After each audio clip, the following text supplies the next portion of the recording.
Hello ladies and gentlemen, welcome to another mod stream. I hope you guys are doing well. Today I've got a little bit of a content plug before we get into today's stream, as usual. Not a whole lot dropped on the main channel, this channel. We do have a dad caw, check it out. And on the other channel, we have a VOD from a map analysis stream I did with Pullman, check that out. I don't remember if the Sanchez and Mahone interviews were already published by the time I actually did my previous mod stream. I think the Mahone one and the Metalmakers one were, but Sanchez was also analyzed, so if you like that map or you're curious about it, check that out as well. And that's it for our content update. Very straightforward. We do have a bit of a plan going into today. Try to be a little bit more on point with expectations for the stream and what I actually want to do, while not being so very specific, such that I'm railroading the flow of the stream or anything like that. But I have a couple of things that I want to get changed. So I guess we'll open up a separate document to put those changes in. So Notepad is going to be, or Notepad++ is going to be a bit of a bad example for this. So let's see. Just copy and paste some of this stuff here. And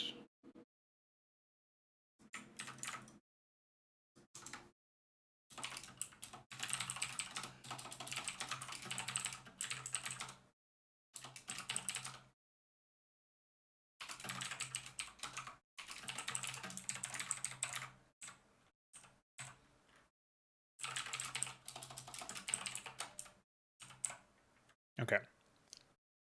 So this is what I'm thinking of doing for the game state of today's stream. I'm not going to get too in the weeds. Some of the stuff is not even something that I'm going to be doing. For example, iQuare will be handling the button activation stuff. I'll obviously remove the weapon and make the unit move slower by default for the Shaman.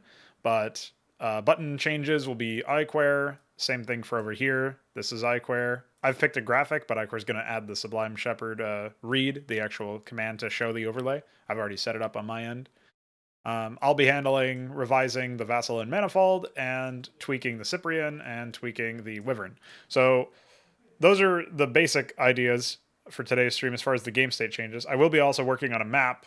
I'm going to make a new map today, and I don't know how far I'll get on the map development, but that will be something that we get into a little bit later on after the new game state edits are done. I don't know if there's really anything else that I want to do. Maybe I could try to verify what's going on with the some crashes that were reported related to the or a crash that was reported by Kian. He said that he ran into some issues with the killing a Star Sovereign in the middle of its animation, but I have never found that happen, and I'm also not convinced that it's 100% related either. What's up, Terran Dominion? I'm doing pretty well. How about you? Hope things are going well for you.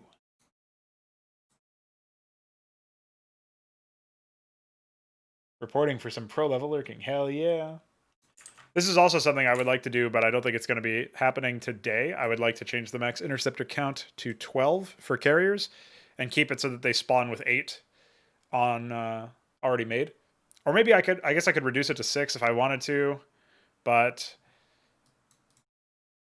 honestly, I'm not 100% sure. Maybe they should actually spawn with 12 as well, and then I can just increase the base cost a little bit more. But the unit already costs quite a bit. I was actually thinking that Star Sovereigns are probably a bit too cheap. 500 minerals, 350 gas. Maybe not too cheap. Maybe that is appropriate. They definitely take a long time to build, but they do feel very, very powerful when they're actually out on the field. So there's some things there. And then I guess we'll leave us with some sort of key concepts notes. So this is like new game state changes. I guess it's not really new anymore, so we'll just call it game state changes. Map.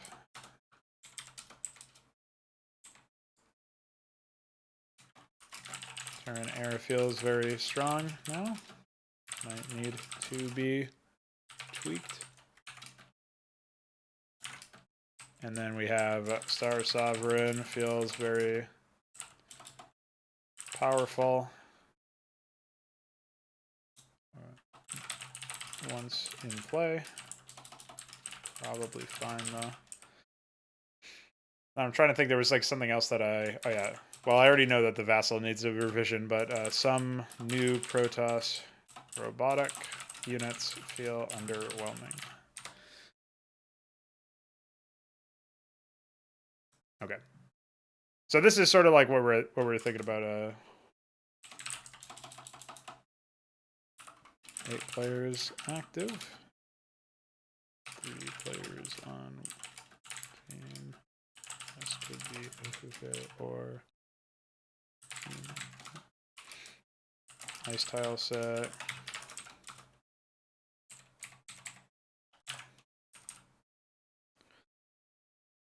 Okay. So just like some basic planning for the mission that I'm going to be working on later on. Okay, so I guess we'll just call this Modstream.txt. All right.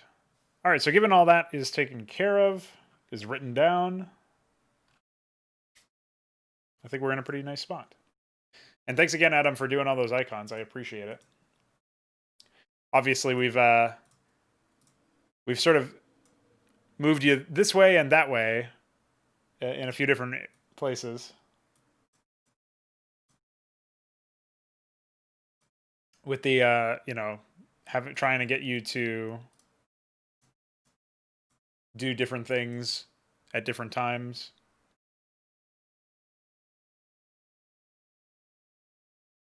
So, is what it is. But I appreciate you bearing with us, given that we've been very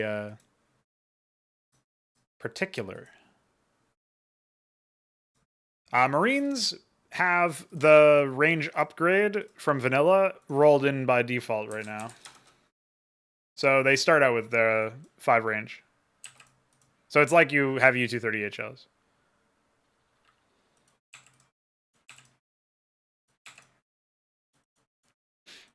You may have been observing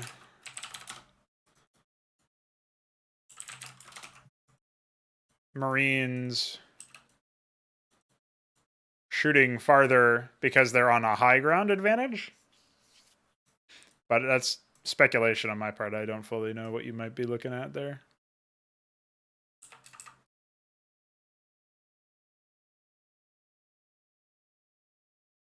Exactly.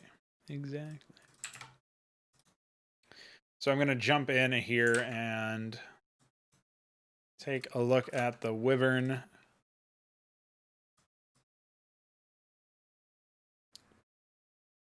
$25. That's definitely not the right field I was looking at. Oh, that's weapon. Goofball.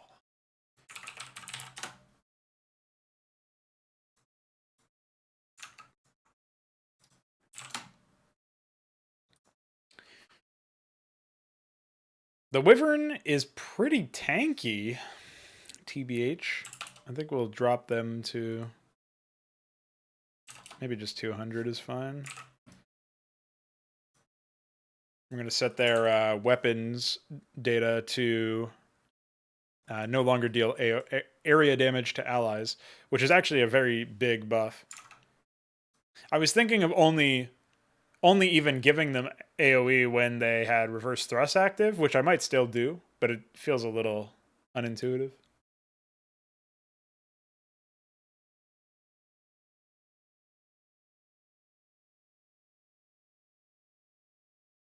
Yeah, so when I'm doing like the AI castovers or whatever, you've probably seen Marines attack from greater distances by default than you might expect, yeah. Since we've removed all upgrades besides armor and weapons, like the scalable tiered upgrades, we've removed everything like that. So it's either cut, like a Hydralisk range, for example, is not there by default, which I might actually revert. I might make it there by default, but Hydralisk movement speed is by default. So they move as fast as they would while upgraded, but they don't attack as far. The other thing is, like for Zerglings, they move like halfway between. They get like half the benefit of the speed upgrade by default, and they get a reduced benefit from their attack speed by default. It like ramps up over time. It's a slightly different mechanic. So sometimes we've worked them in a different way. But the idea is that from the baseline, you always know what to expect from units. They're not going to like radically change in power budget in the middle of the game, unless you count tiered upgrades or like some sort of status effect, a buff that they get from an ally or something, which is a little bit more dynamic anyway. So a bit more acceptable.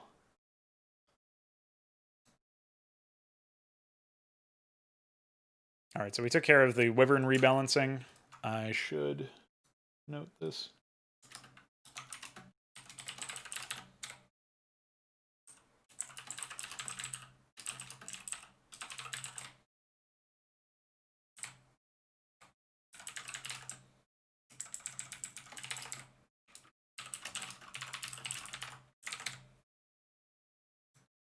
Okay.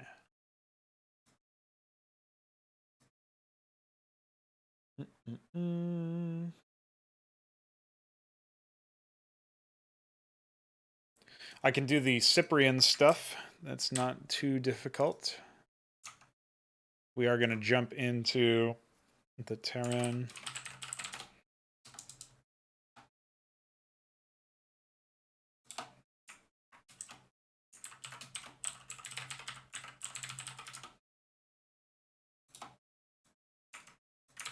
Okay.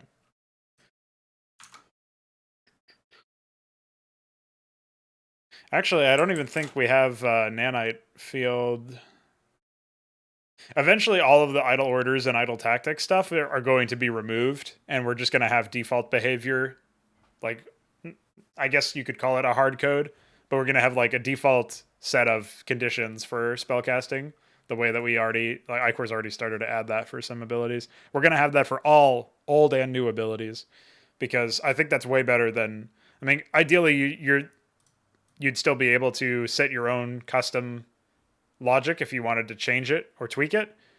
But the fact that we have to disable the built-in one because they're so dumb is really stupid to me. Like, for my money, you should just be able to look at the default algorithm or whatever and say that's good, and it covers most cases, and maybe in this one case I want to add something onto it or remove this one unit from consideration or something. But the fact that we have to disable it globally because all of them are really dumb, like all of the default spellcasting is dumb in the game pretty much.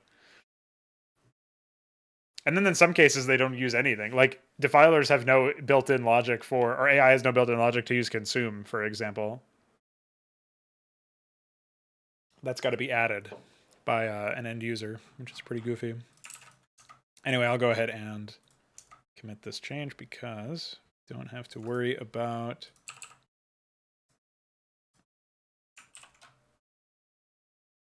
I have no idea what that sound is, but we don't have to worry about the AI randomly using the ability once we remove these. And then with Firegraft, I actually do have it open, so I can just jump into the Cyprian. Well, I guess I can just give the Cyprian a basic commands button set. So the player can't interact with the ability, and the AI will not use the ability. So seems basic enough. Should be able to close that.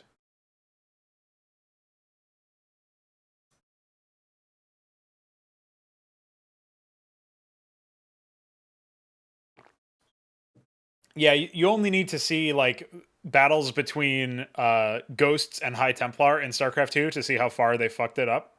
Where Ghosts are trying to snipe High Templar, and High Templar are trying to feedback Ghosts, and it's the battle of who can queue up the most point and click shit possible. It's so dumb.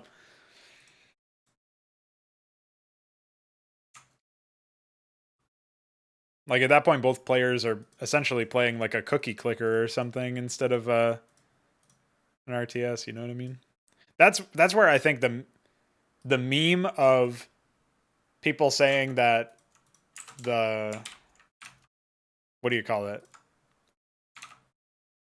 Like there's that meme where people say that StarCraft is brainless or it's just like mindless clicking. It's much truer in StarCraft 2, in my opinion.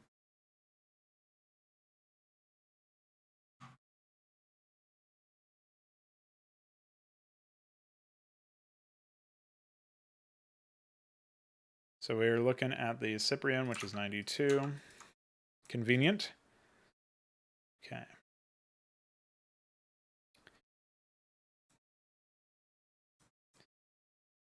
So the curious aspect here is Cyprians are decidedly supposed to be like a ranged crowd control option for Terrans, for Terran bio, but they can't attack air units. And that's where a lot of the crowd control that I'm seeing is super useful. The concern that I would have is that since they deal normal damage and they have decent range, they have a 5.5 range. So like compare that to the Marine, it's only 0.5 higher than the Marine. So half a range higher than the Marine. But they've got pretty decent range. If they stayed normal and also did splash and also attacked air units, I would say that that's probably a little bit too much power for one unit. And it disincentivizes you from grabbing another set of infantry units or teching into another branch because these guys can essentially handle anything. So what I'm thinking is we probably want to go back to one of the earlier iterations of the unit where it dealt explosive damage.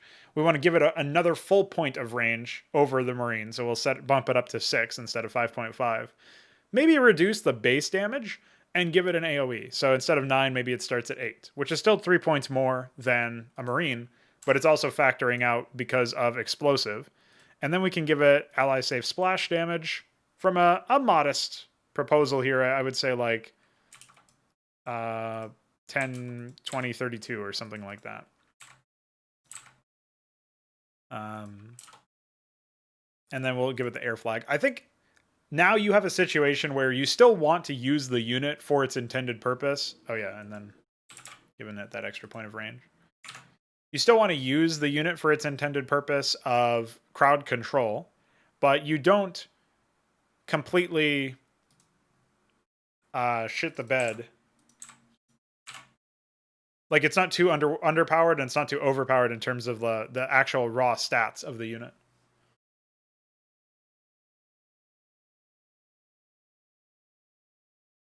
What's up, Lucy? Larva injects, creep spread, chrono boost, mules. Yes, you are listing off macro mechanical chores. My favorite. Well, I actually think that with this new change, because you don't have to toggle the Cyprian's AoE on, it will be pretty useful for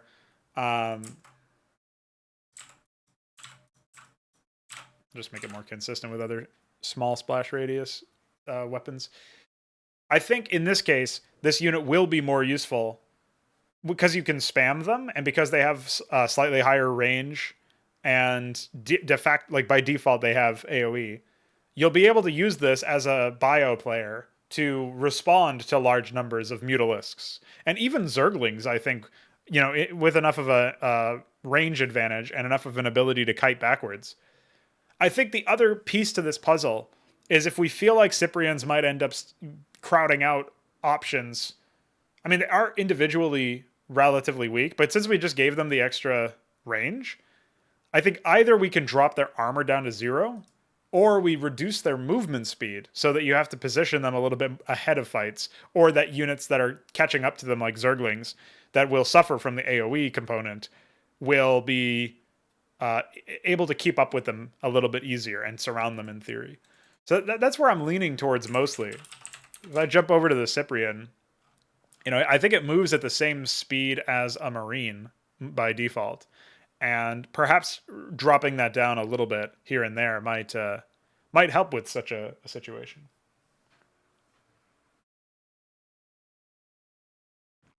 Yes, Cyprians are, I believe, 1 transport space, so you can fit up to 4 of them in a bunker, which will give them 1 extra range. Let's test that hypothesis.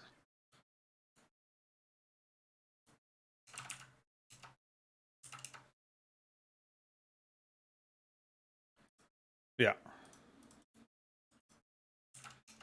Just wait for this clown emoji to get in. So yeah.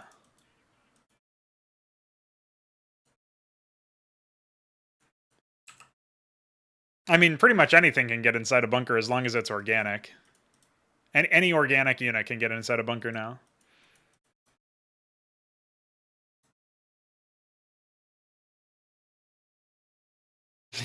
Yeah, you only have fun after you close the game. I like that one.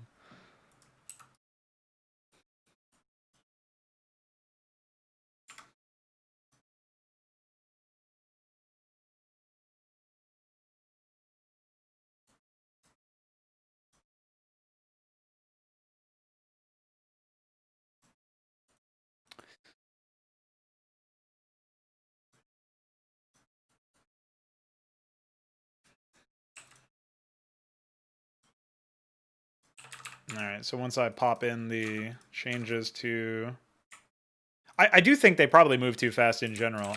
I was gonna say that maybe setting all of these move 4s to move 3s would be a little bit of an overkill.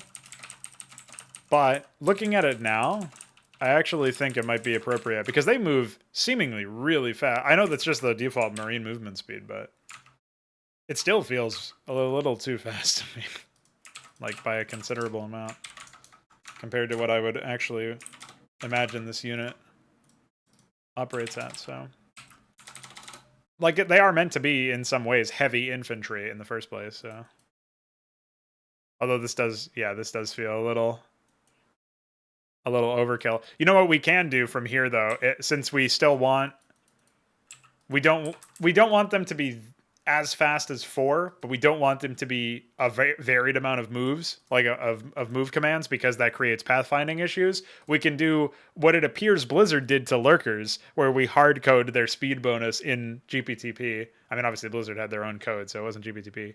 But if we come in here, I'll show you guys some hard code that you may not be aware of, where lurkers actually have a movement speed by default. Or no, I think it's apply upgrade flags or something. Hold on. Yeah. If unit ID is Zerg Lurker, then B speed upgrade equals 1. Inexplicably. Inexplicably. We don't know why. Like, we don't know why it's like that. For some reason, they just have that by default. So, in this case, I think I can just sort of copy over the... yeah, I'll just replace it with here.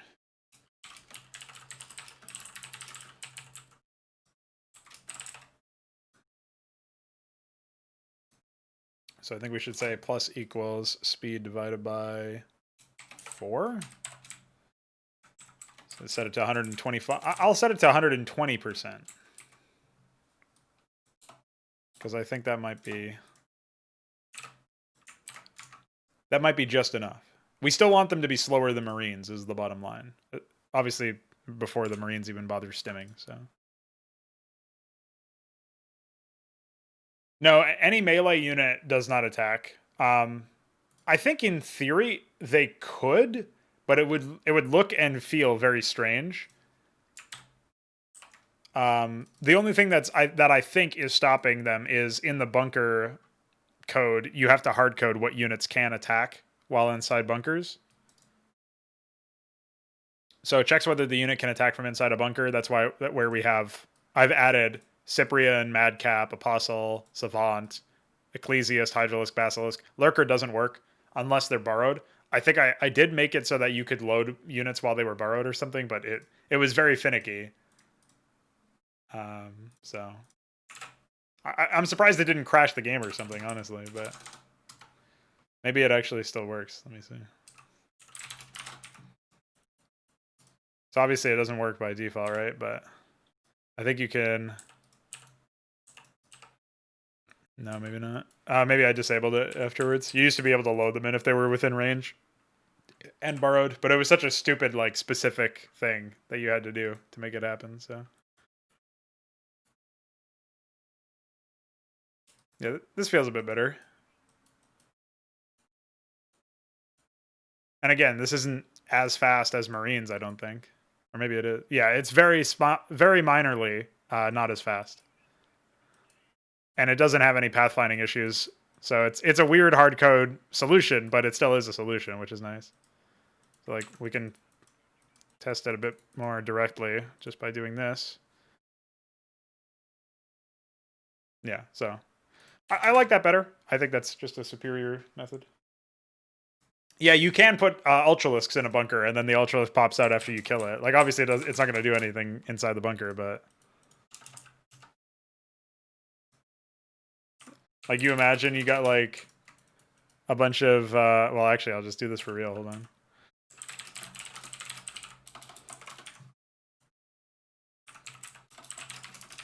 You know?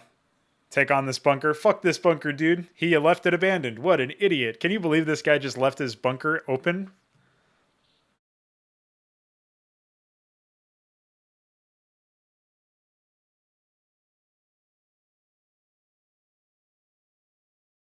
Brutalized.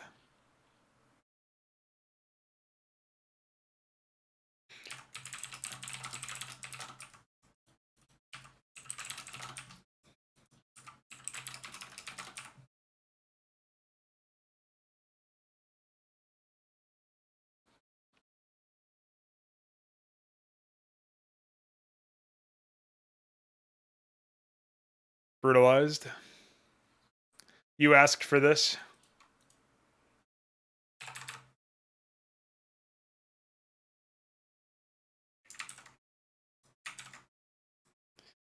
Cool, we got some optimized versions of the effect I was going to be using for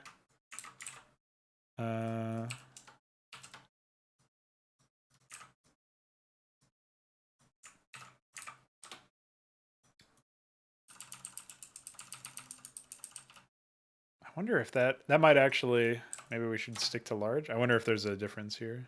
If this was optimized in any way. It looks like it's the same. It looks like it is moderate. There's something different about the frames, but it looks like it's the same size. I'll just go ahead and copy this one over instead.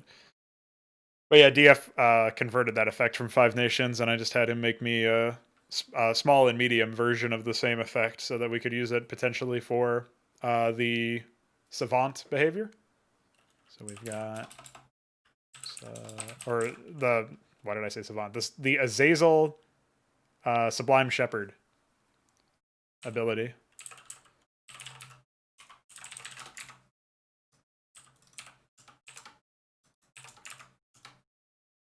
All right, cool.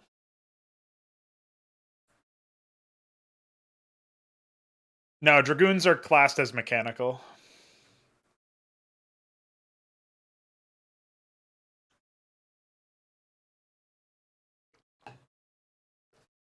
I don't think they would be particularly good anyway, because they would take up the entire bunker just with one Dragoon because of the transport space.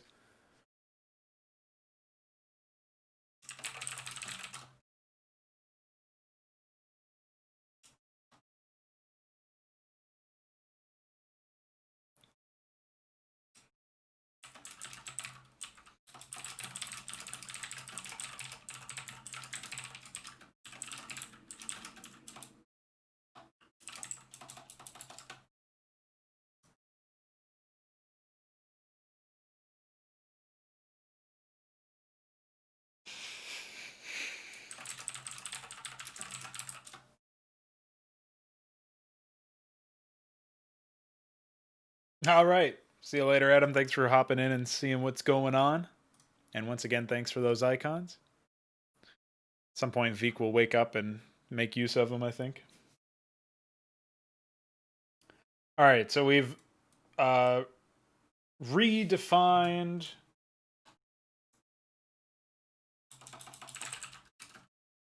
ally splash damage and above 36 radius.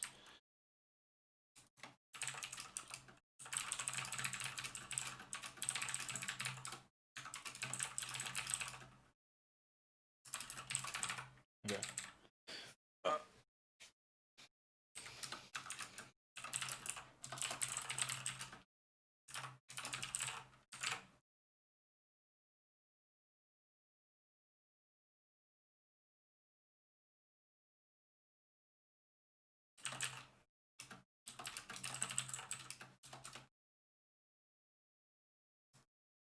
So it looks like Iquare, unless he stealth committed without telling me,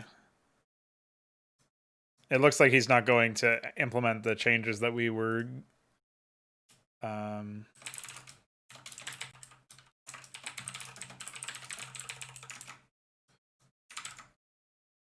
that I was talking to him about with the overlay effect, unfortunately. So we won't be able to preview the Azazel effect, the Azazel read, but we have the Cyprian changes and we have the Wyvern changes. And I could go ahead and commit the Shaman changes as well, which really just involves, you know, removing its weapon, which I guess is fine.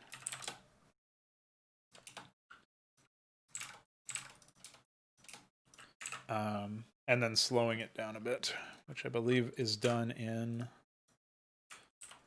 I go into Flingy here.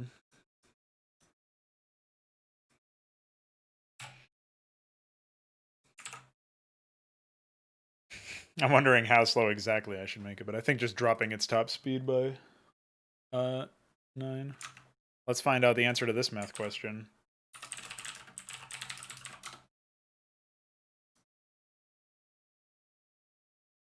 So it's a roughly 11% speed decay.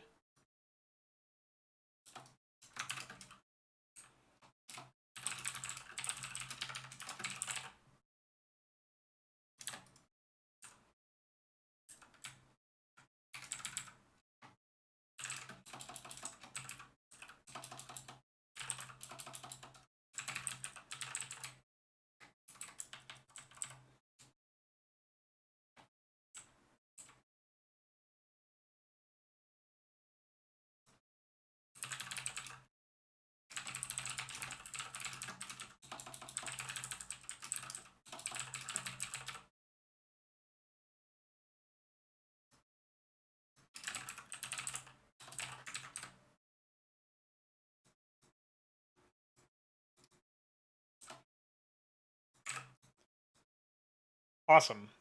So that's pretty much everything besides the toggle stuff being changed. And yeah. So I think the only other thing that I wanted to jump on was the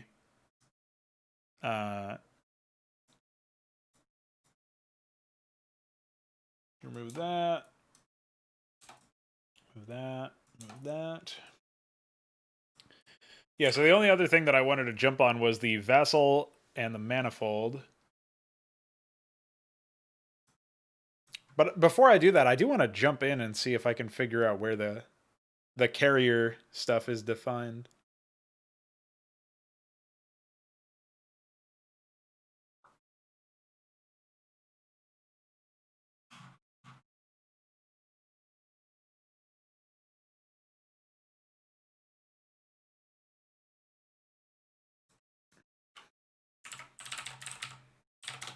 Let's see if we can find...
I think this is for...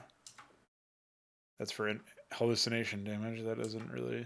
It's not very relevant.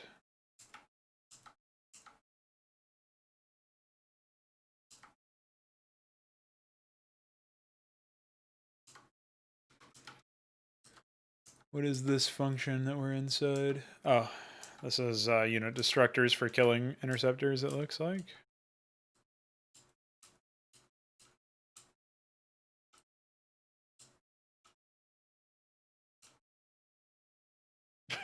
Is it really? That's pretty insane.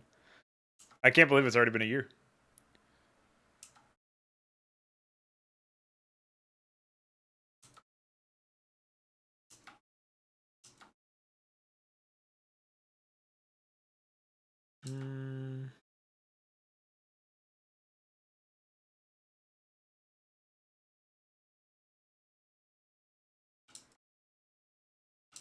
There's something related to... That's really weird. I forget where we had the code that gives the starting interceptors to the carrier, but I also forget where. I don't even know if the max interceptors are defined somewhere. This is not a question that... It's like a very specific set of hard code somewhere.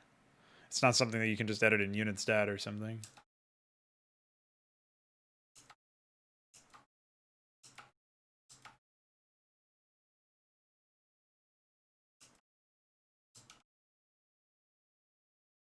Wait.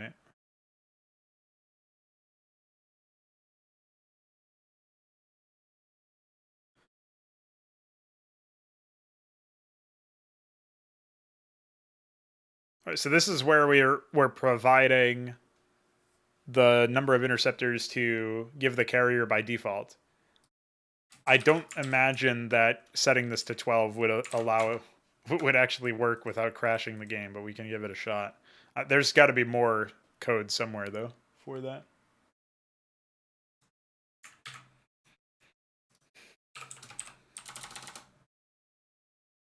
So like we have carriers themselves that don't start with anything.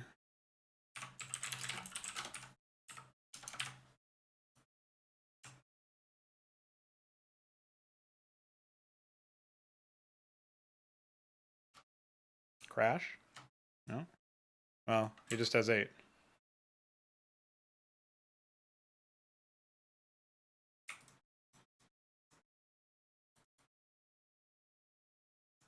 I'm trying to select an interceptor, dude.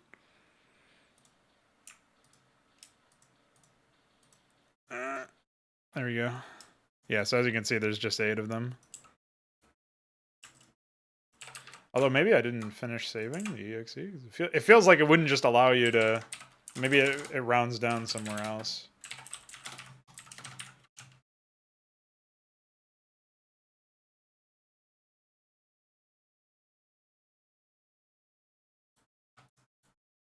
No?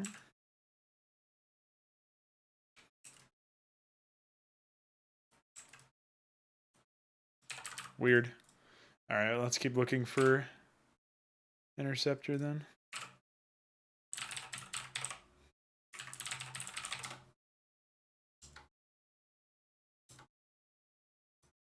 I think we have to change it to...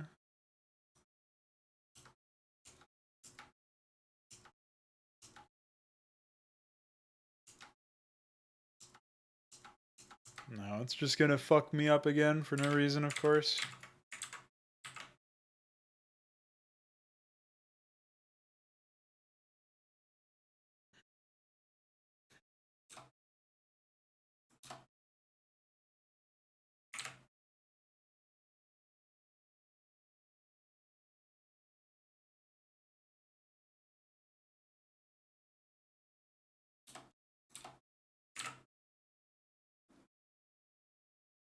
So this is for actually training, receiving a train command for the unit for training an interceptor. But I don't see anything about maximum numbers.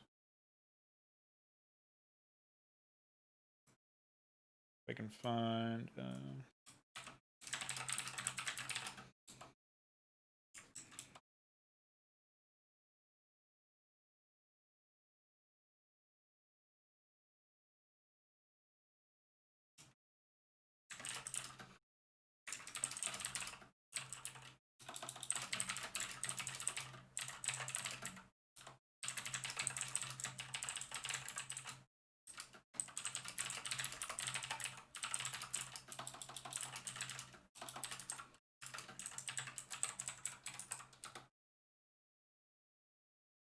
I would actually assume that's something to do with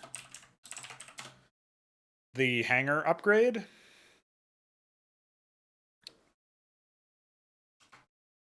Wait, really? Oh, I guess I misspelled it.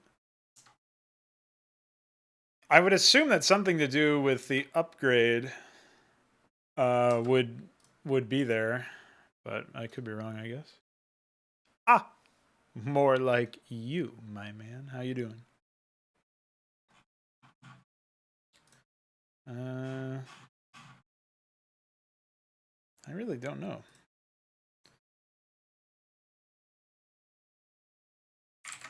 I have asked Voy, so hopefully he will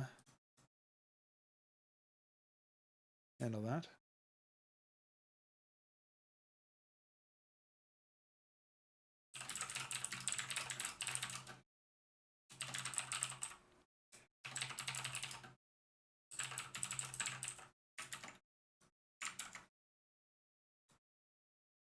So yeah, hopefully he's familiar with some of that shit. I am not familiar.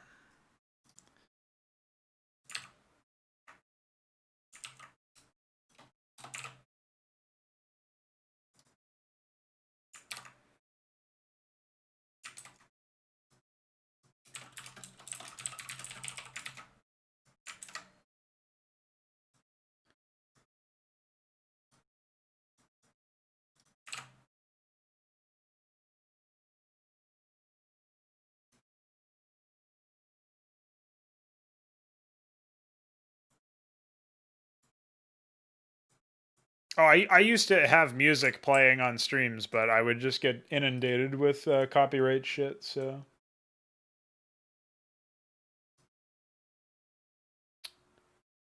I just said, fuck that. You know what I mean?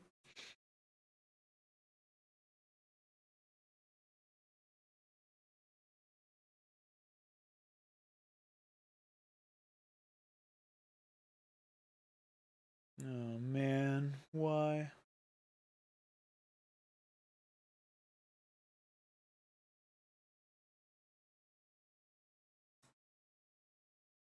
Oh, shit. I actually don't.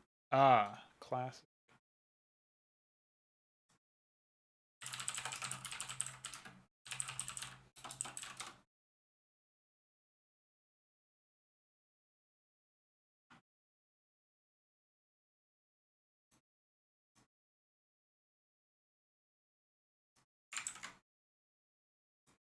What's up, Meow?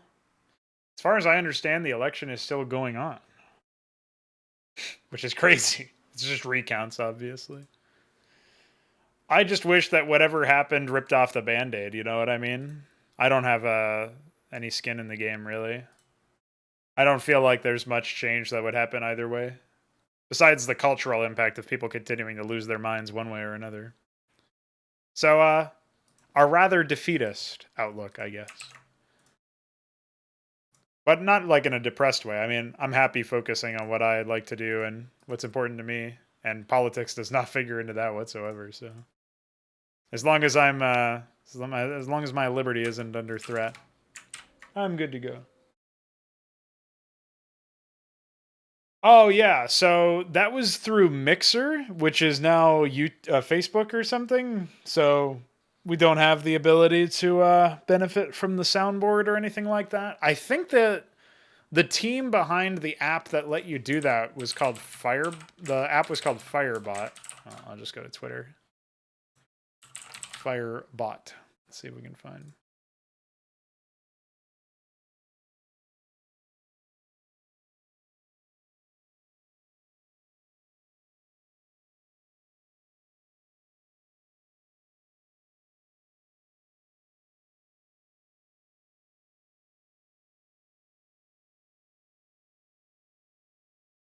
But I don't think they allow you to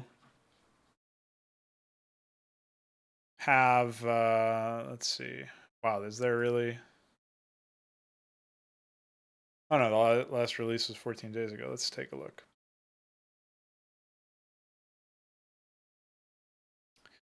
I don't think that there's any option for people to bring over the soundboard. I think that was a Mixer specific integration. I don't think that there's maybe Stream Elements or something like that might have it.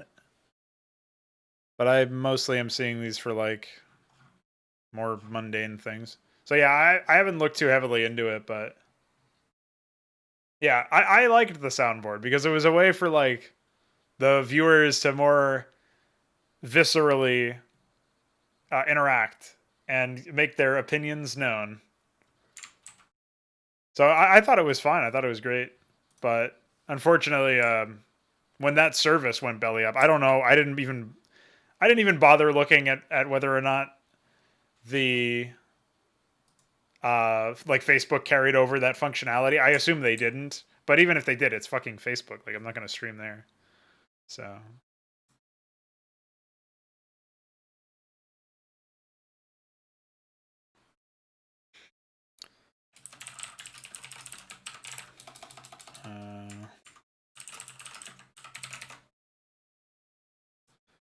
let's call it that.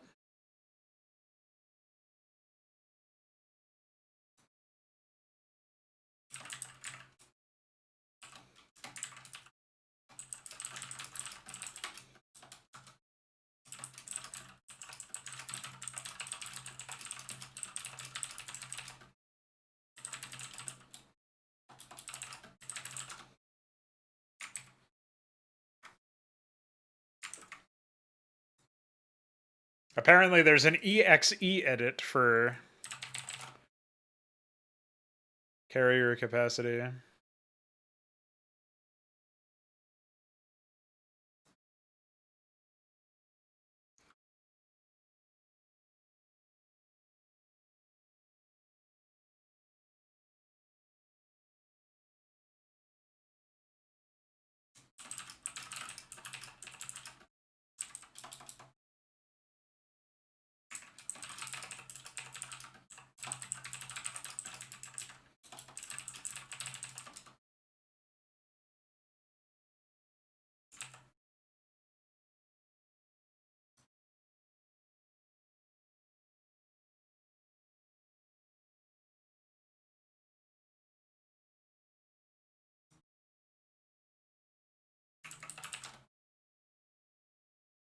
The fuck?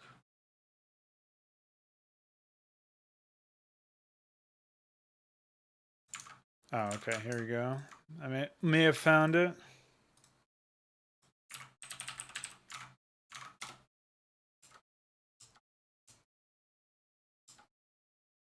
Wait, what's it called anyway?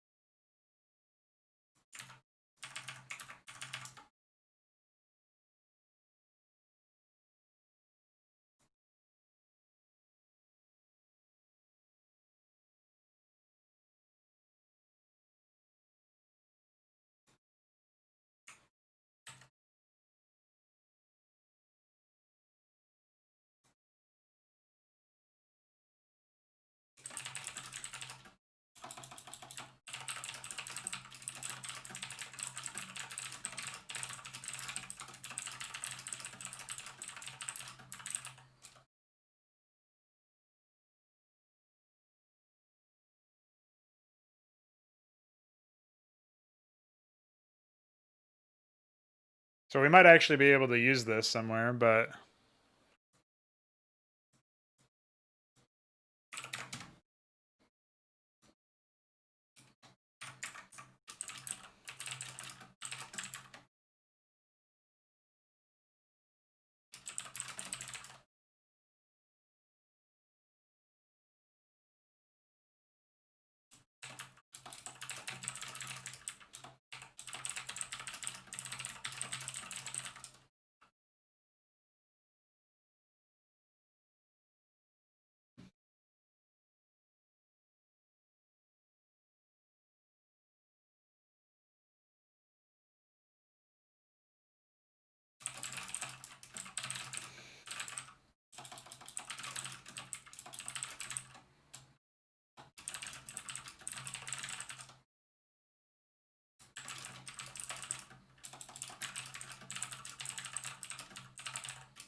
Okay, it looks like I might have to settle for the exe edit for now. I guess we can try that, see if it actually works. Should be a really easy way to test it out anyway.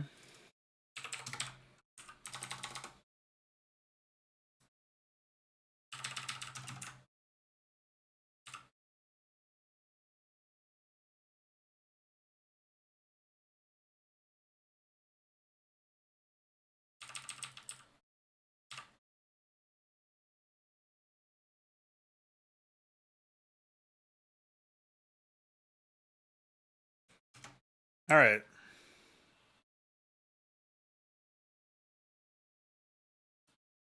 Now we're talking, boys. Eh, eh. Oh, oh.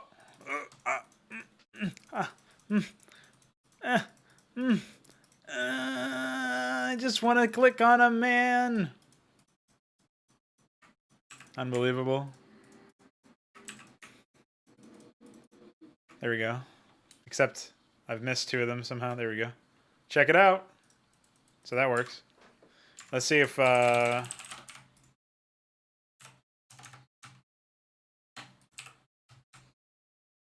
see if it starts with 12 correctly with the combination of the exe edit and the GPTP work.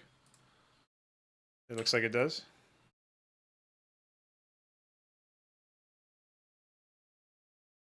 Nice. So that does seem to work.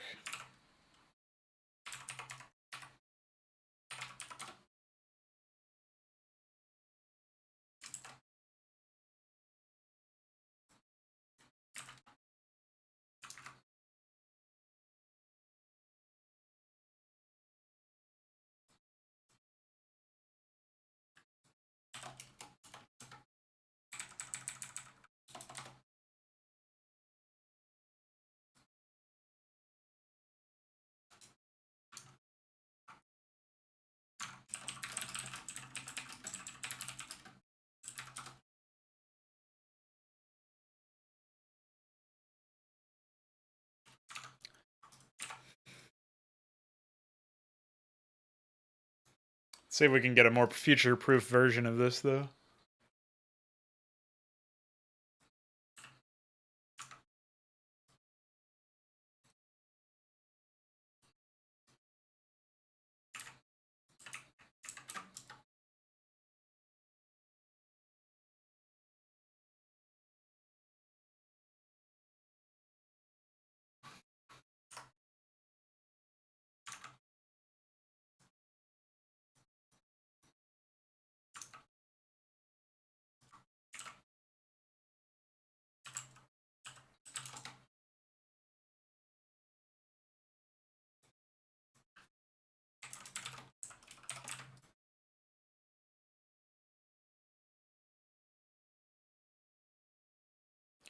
Wonder where we should have this.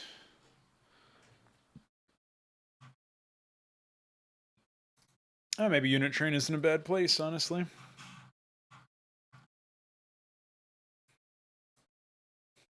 Oh my god, so gross.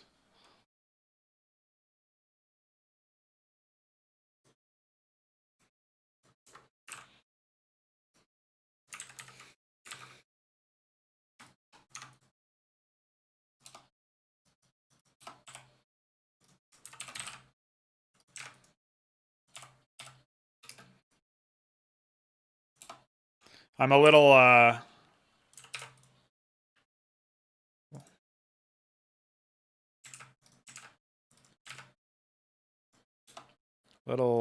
what do you call, rusty here.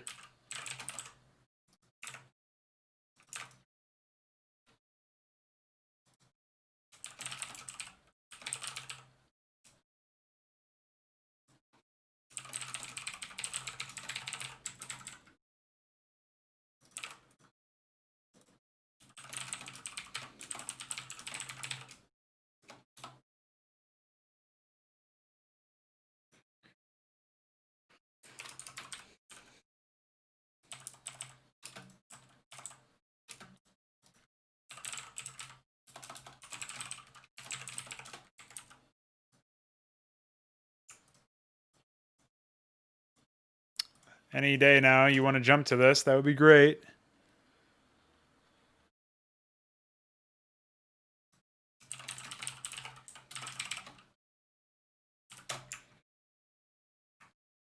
So 40 is hero, apparently. Hero.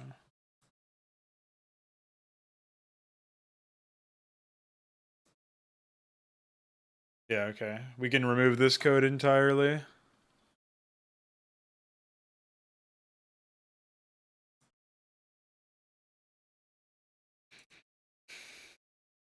And we can remove this entirely.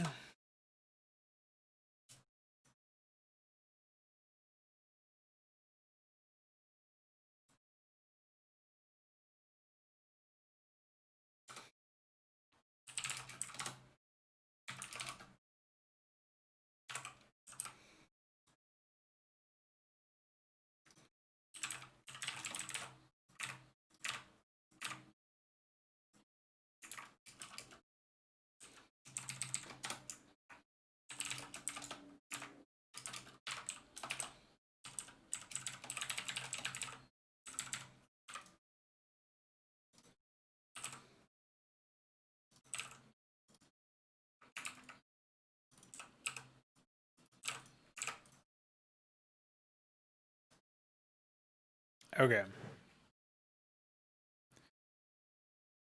A pretty fucking trivial hook, obviously. Really, the only information that we absolutely needed was this. We needed the address so that we could inject this code over it.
Okay, so we need to keep this around so that we can...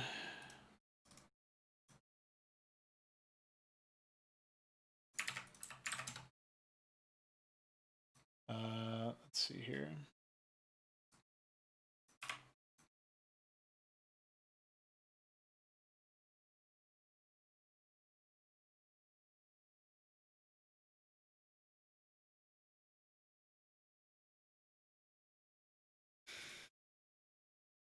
Oh man, I forget what the fucking... I forget what the number of knobs corresponded to, god damn it. Oh shit, this is gonna be annoying. Wait, what is this? I apparently have 2 instances of the... Oh, that's for the editor, apparently.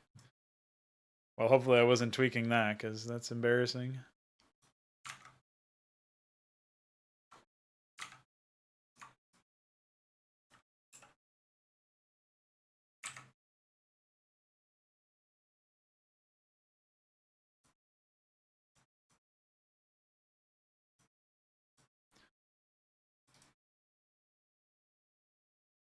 Wait. We got unit train.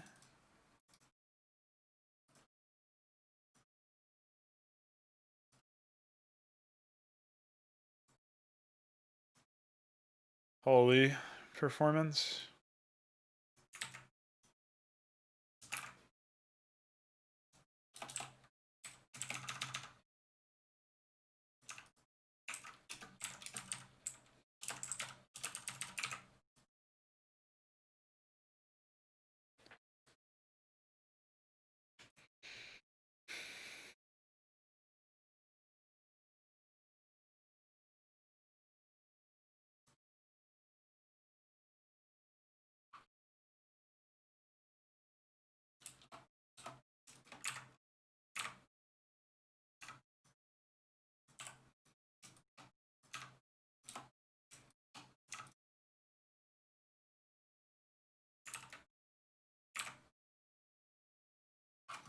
Wait, what even is this function called again? Get max hanger space wrapper.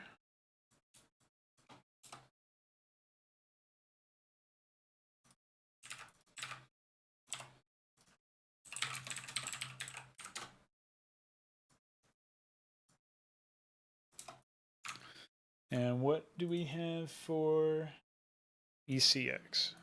Okay, cool. And then static char result.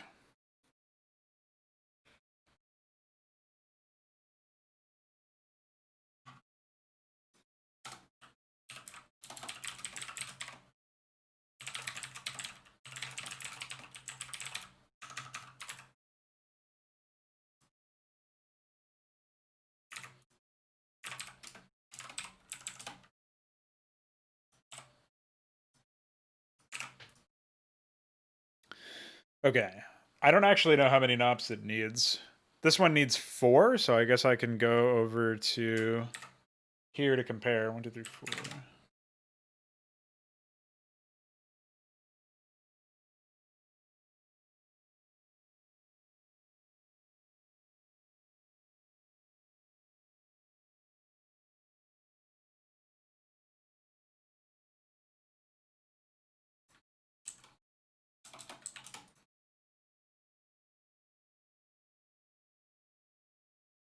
So it looks like 1, 2, 3, 4, 5. So this would need 3 if I'm reverse engineering that logic correctly. Let's try this one, which needs 2. Yeah. Okay. It looks like that makes sense then. I feel like we should be all set here. The only concern I have is that we might need to do like move ZX because it's a char and not a U32. Oh. There you go.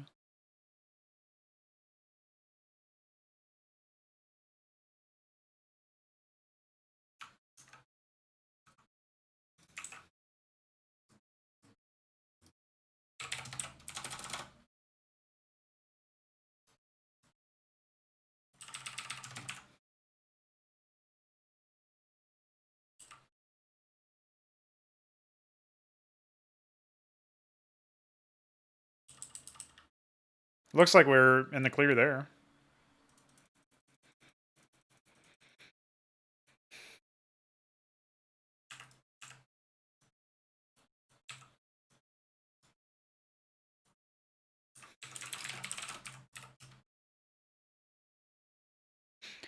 After this, I'll try setting it to some really insane number and seeing what happens.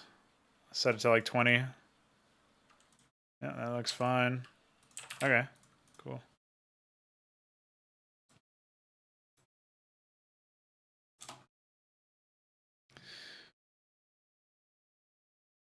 And of course, because I am absolutely livid at this formatting, I am going to have to refactor it all. Classic.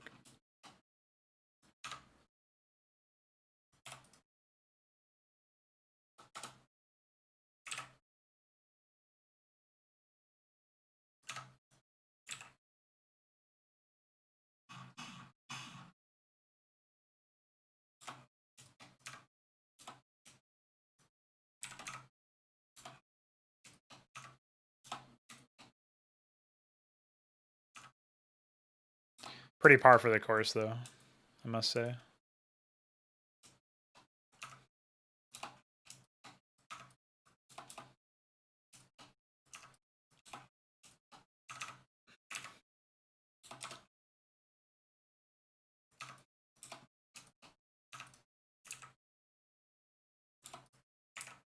Okay. Sanity regained. Let's try setting this to 20 just for testing. I'm actually not sure where the interceptor launch speed would be. I can actually ask Voyager about that.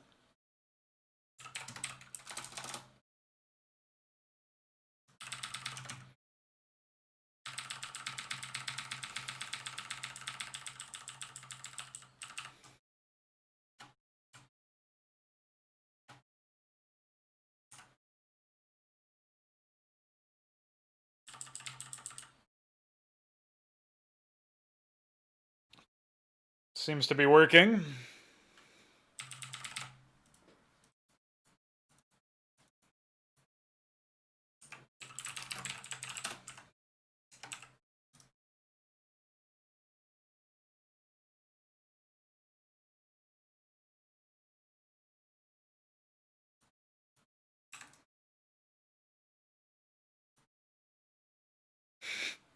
All right, cool. Okay, so we know that the function seems to have been written properly, which is nice. Obviously, I kind of cheated in a way where I ignored the original code entirely. Or not entirely, I guess, but you know the idea.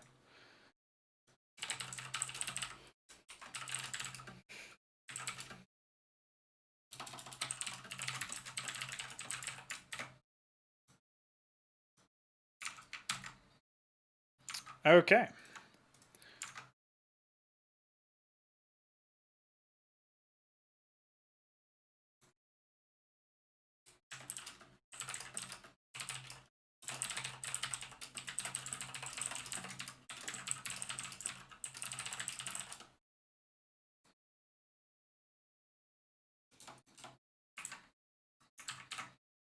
Well, that's another thing that we can add to the list of things that we accomplished. Pretty cool stuff.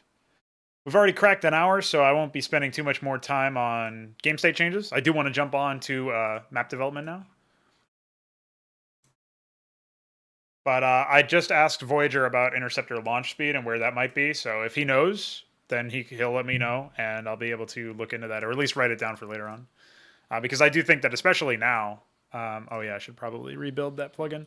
Especially now that we have more maximum interceptors, I think it makes sense for that. So I also was thinking of maybe increasing the resource cost of individual interceptors so that if you do lose them, it is costly to maintain them. But I think 25 is probably fine anyway. We'll see what happens. Maybe I'll increase the cost but lower the time cost. So it's easier to reinforce quicker, but it's more of a resource sink. That might be a more interesting angle to do it than just a blanket buff or whatever. So for now, I'm going to BRB. When I come back, I will be working on a new ice tile set map. So stay tuned for that.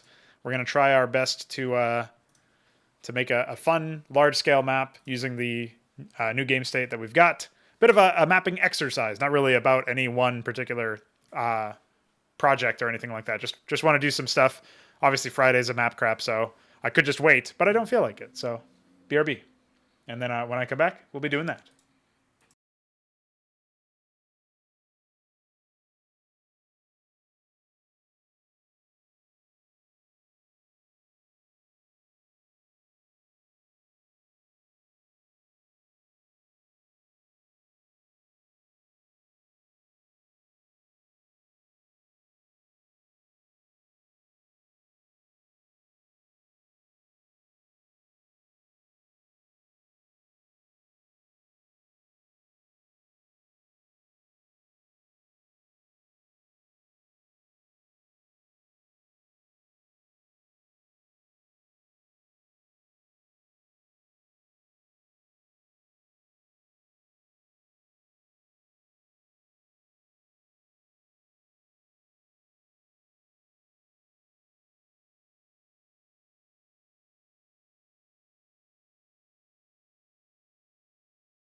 And we're back.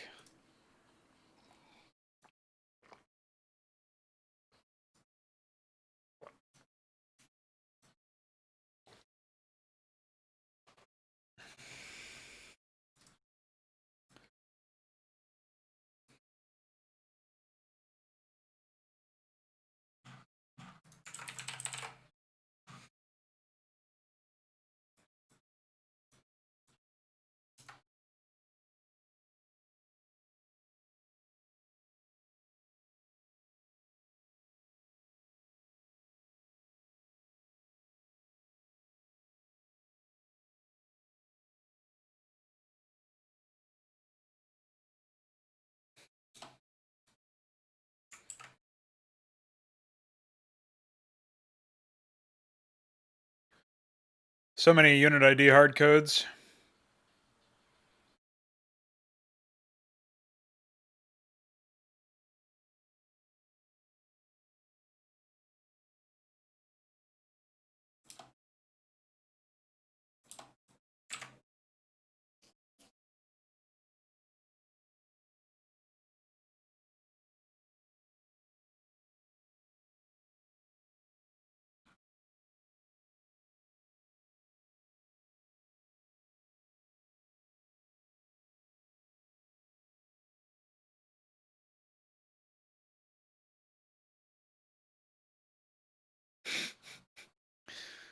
What a fucking unit ID enum that is, dude. Don't look at that. Oh no. No, I can't watch.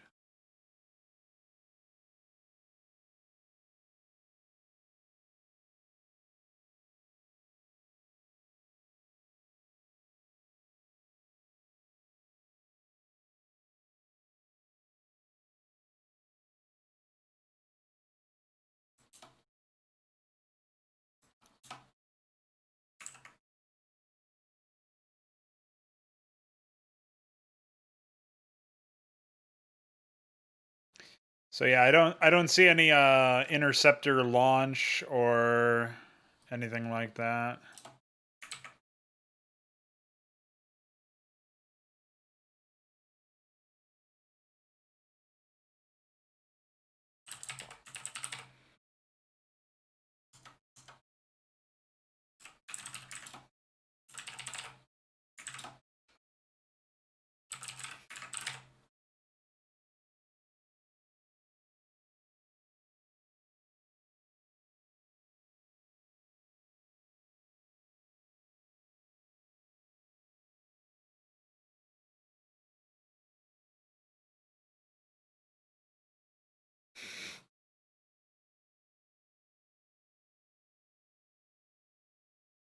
Okay, so the only main order timer stuff I see in here is unrelated, it looks like.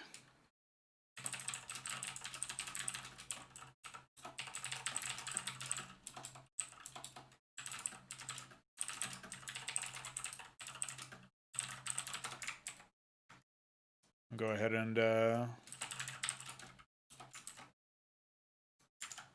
push that. Change. I hate when Windows does this, dude. Okay. Let's go ahead and build that.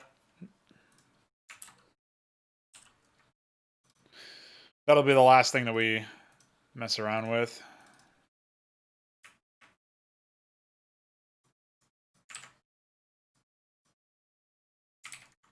So just go ahead and push our changes here. Close this, close that.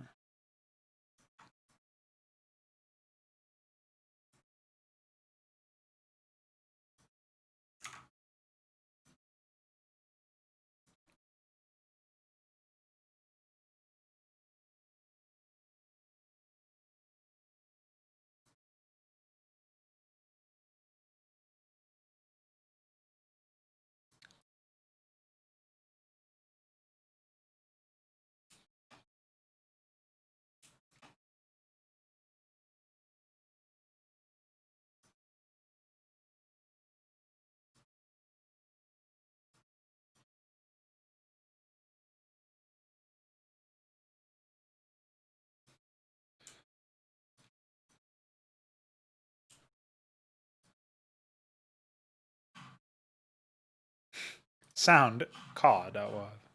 Big fan.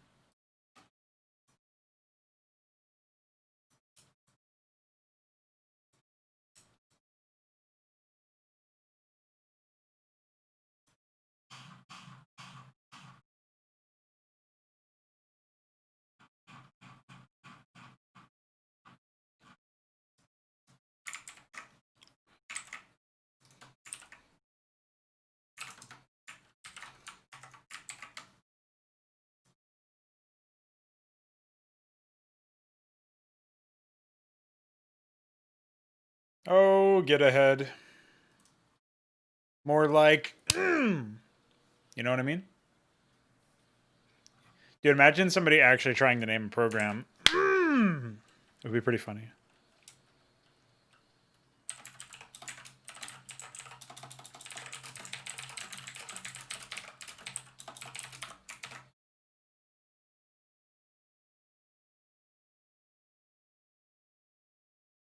It's possible. Just saying.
Let's get ready to freeze, because it's going to be cold, if you know what I mean.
What's up, Belathal? Welcome.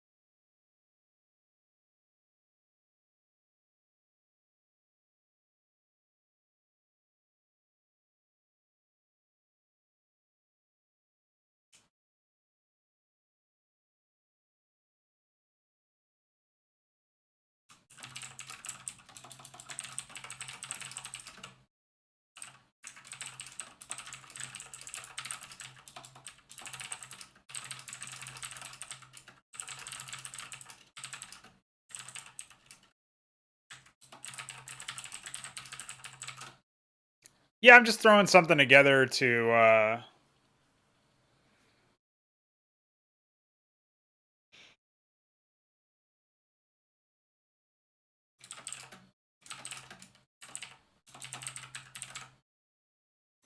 keep myself occupied here.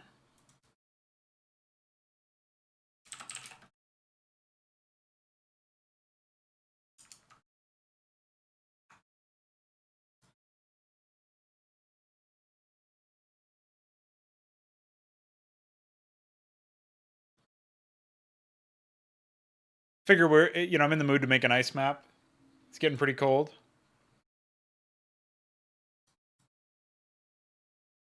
I saw you said, or you did something a while back.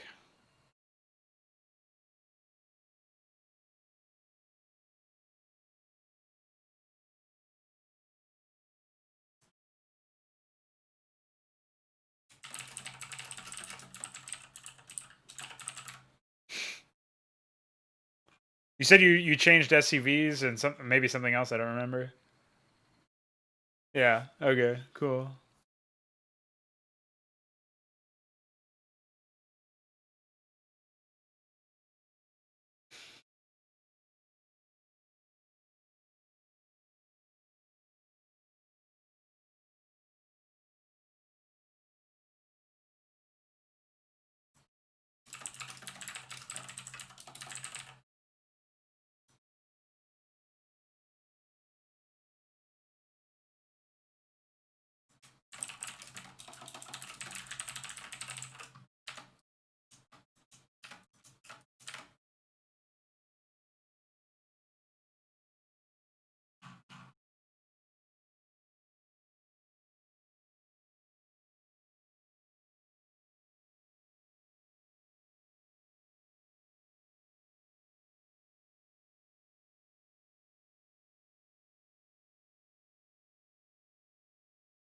Yeah. DF is in a similar boat from what I understand.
I have no idea what's happening in the background. It constantly warrants smashing, but hopefully somebody's having some fun.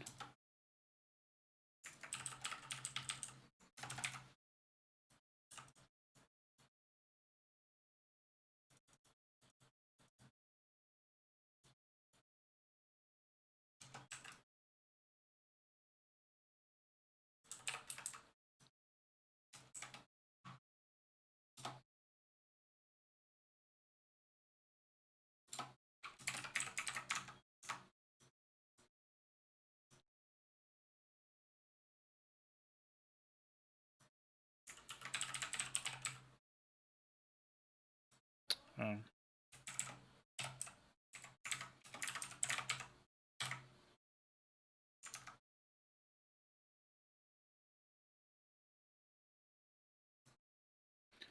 Yeah, I've already done that. I'm just on a quick tangent here to try to get the launch delay removed. Or not removed, but lowered. I'm testing with a value of 1 now to see. Doesn't seem to have taken into effect, though.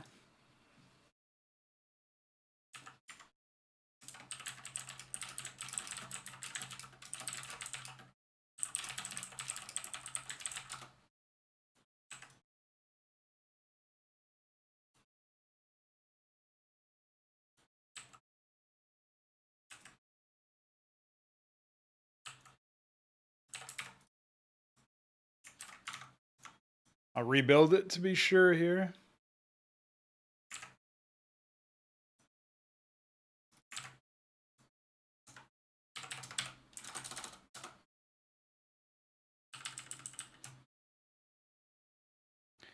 But yeah, I've already changed the max limit to 12. Yeah, there's no change.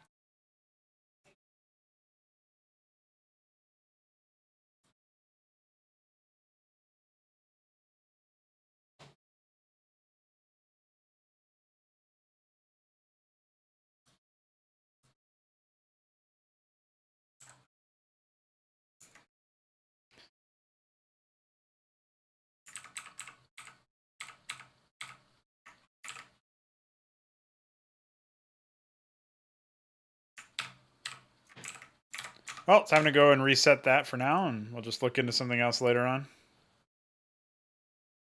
Yeah, exactly. All right, back to our map.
So I'm trying to envision some sort of central battleground to fight over here.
Kind of leaves this area not feeling very impactful if we do it this way, unfortunately.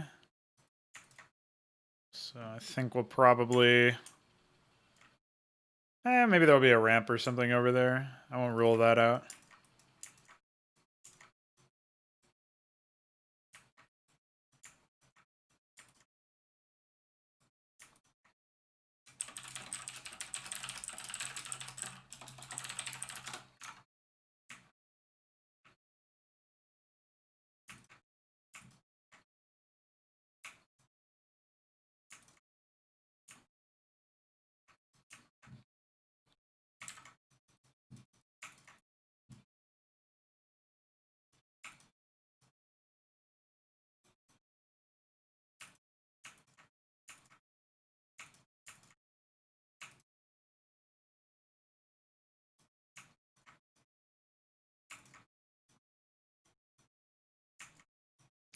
Want to give a little bit of spacing over where I know I'm going to have these like upper cliff areas here, the raised cliff areas, so that you can afford to get units in and around the general vicinity of stuff.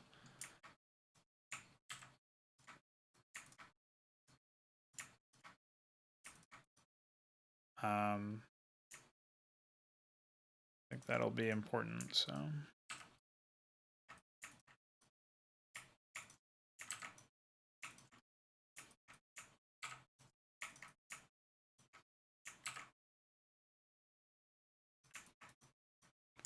Don't want to get too in the weeds yet, but already envisioning some pretty weird, wacky shit.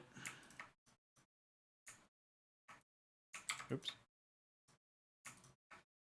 Never saw that one before. SCM draft always impressing.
You have any ideas of what your mod is themed around, Balathol? Anything in particular ended up giving you some inspiration or anything?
Space Western people. Yeah, that will be a little bit limiting, huh? But it's what we're accustomed to, I guess. You can do a lot with just some audio, thankfully, because like the accepted standards of the community are pretty forgiving when it comes to custom visuals. You know what I mean?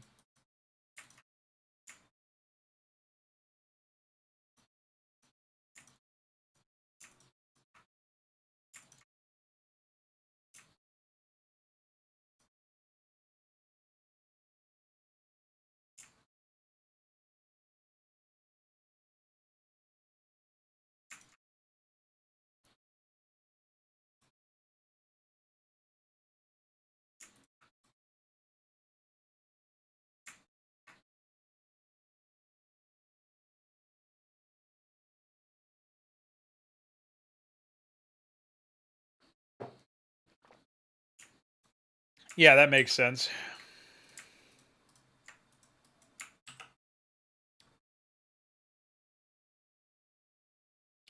They really tried to have like a wild grab bag of shit. Yeah, I'm not really sure why.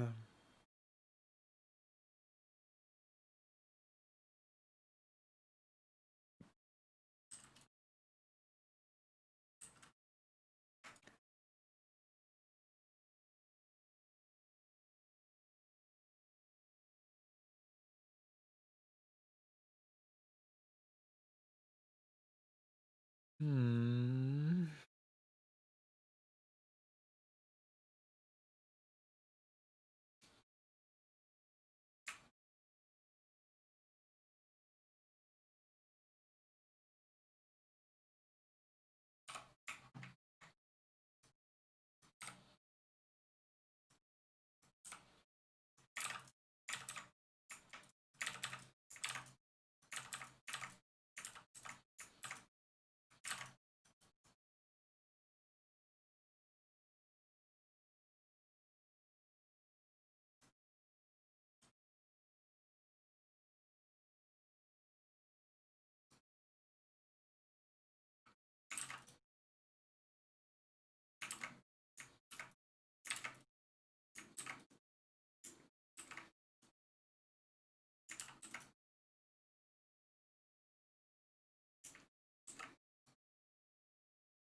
Do you think they're all going to end up being humans, or is it or humanoid enough race wise? Like the factions are all just sub factions of a human race, or what do you think about that?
Hey, I feel you there, man.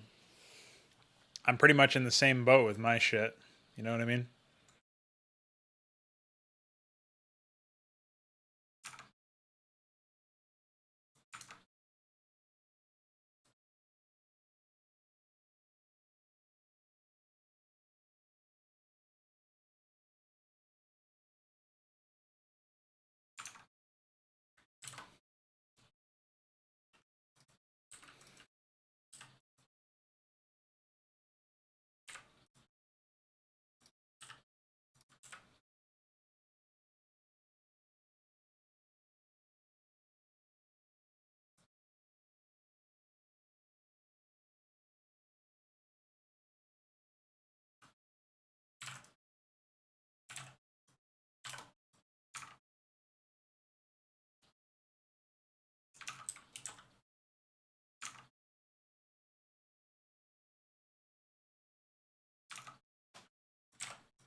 All right, let's continue on with our designs here.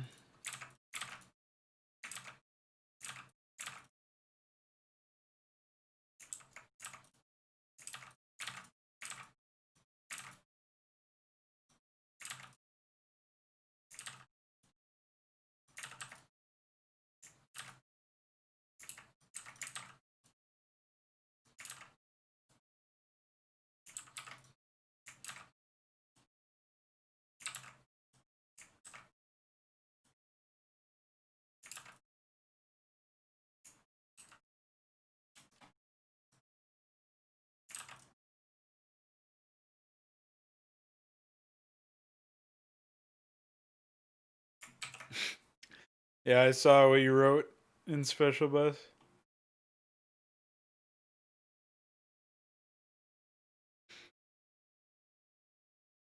I think it's the same reason why Riot makes money, though. At this point, like certain companies are just considered too big to fail.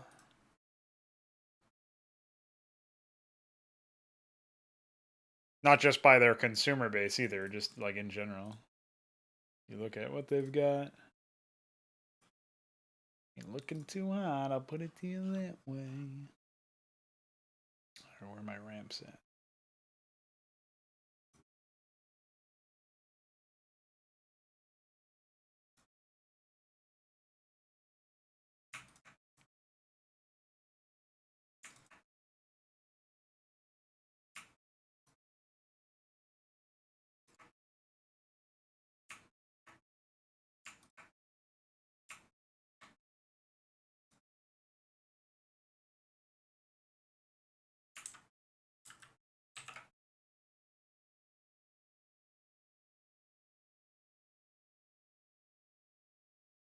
Yeah.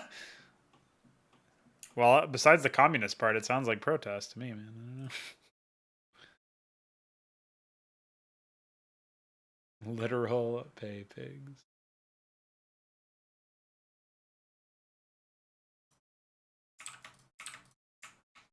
If only we were wrong.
Oops.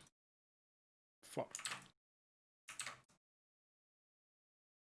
Why does it always happen?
I just want space dinos, dude. Where's my space dinosaur faction?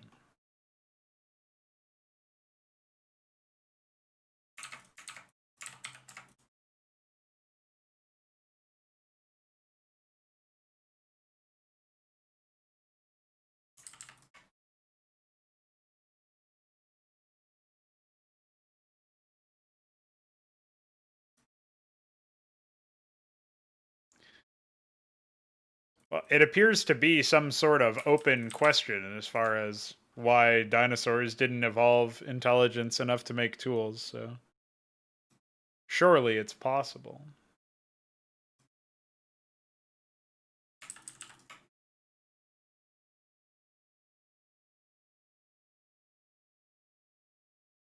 Oh, fuck. Well, you know what that means, boys? Well, hold on.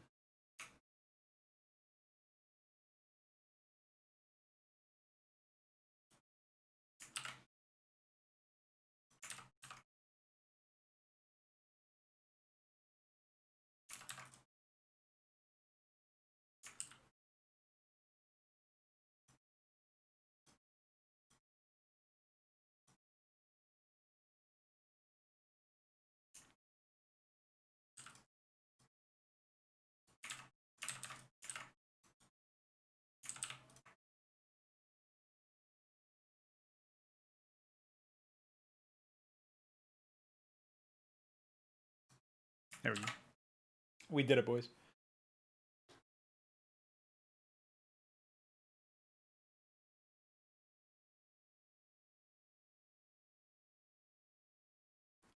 A volley? What are those?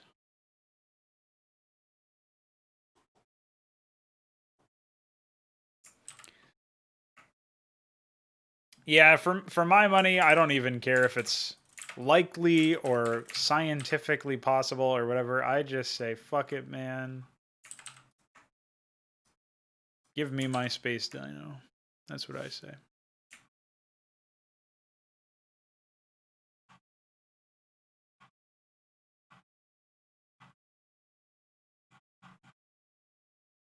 Some things are worth making scientists angry about. You know what I mean?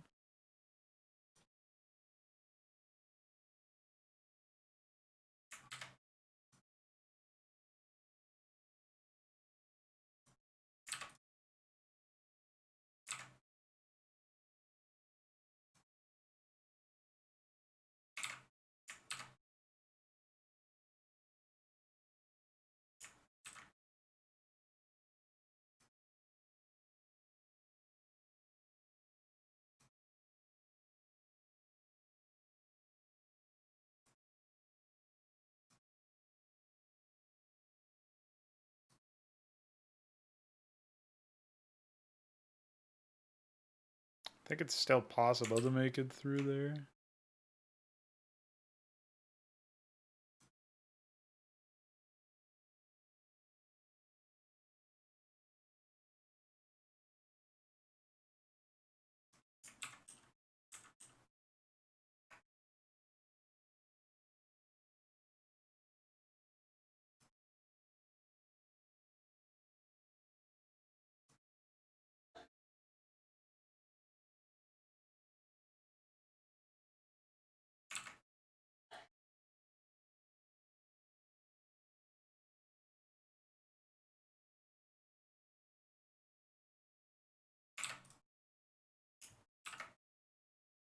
Yeah, Kakari, dude.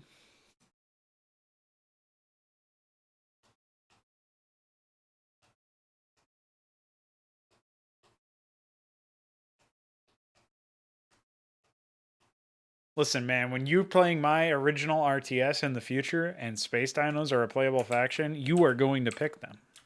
I know you are. Okay? I know you, actually.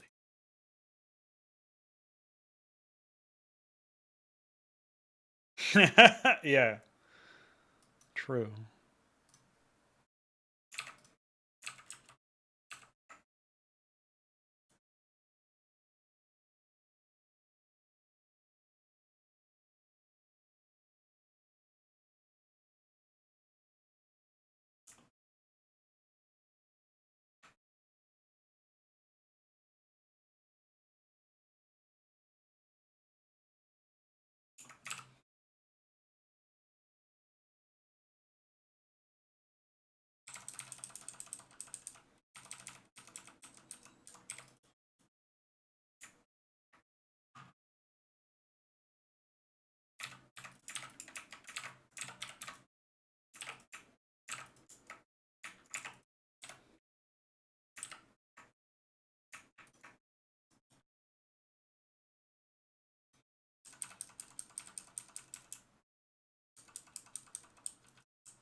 Well, I already did some pretty big work on a patch for HYDRA. It's not shipped yet to the public stuff, but I updated some pretty big deal things, pretty big stuff related to Cyprians, Shamans, Wyverns, Carriers,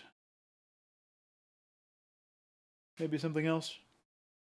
Don't fully remember.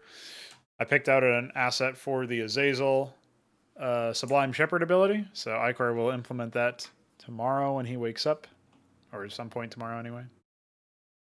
And now I'm working on a map because I wanted to make a map. I wanted to make a large scale map with a lot of players. And I wanted it to be somewhat replayable. you know, free-for-all style thing going on.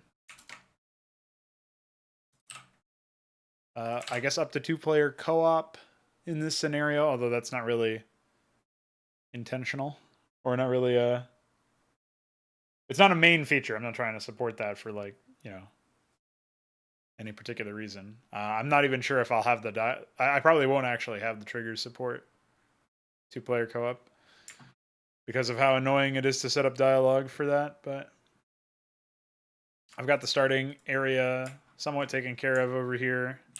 I know the rough outline of where the map is gonna head. I should probably get the bridges placed so that I don't forget about those.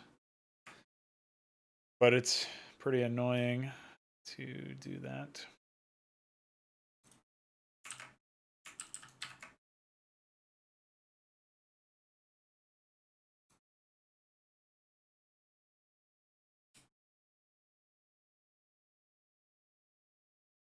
I guess I could add this to my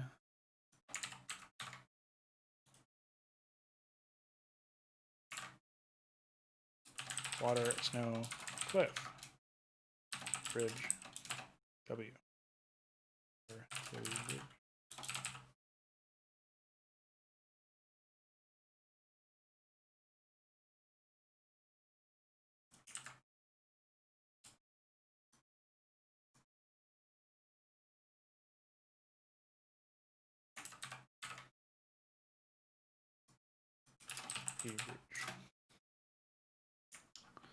Okay.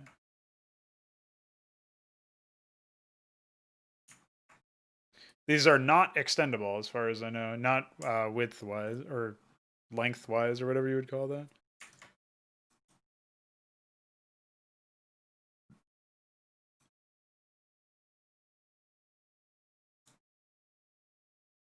I can extend them from left to right, or from like the south, the bottom left and upper right areas can be pulled apart for extensions, but I can make it like a wider bridge, but not a longer one. So far, at least, I'm pretty sure. I think that was something that was on the list for DF to look at implementing later.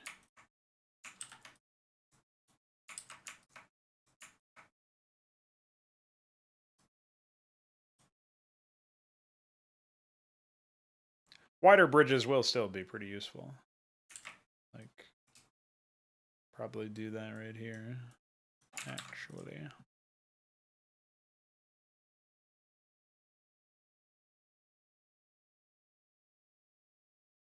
Although I think I still don't fully understand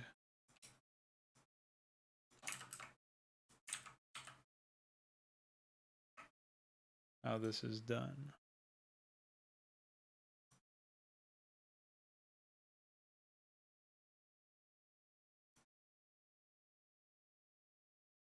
Oh, I guess it was simple enough. Okay.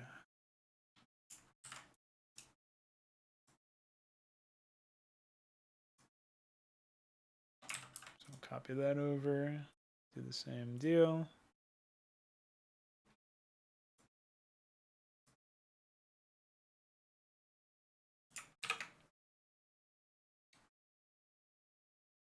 Not bad.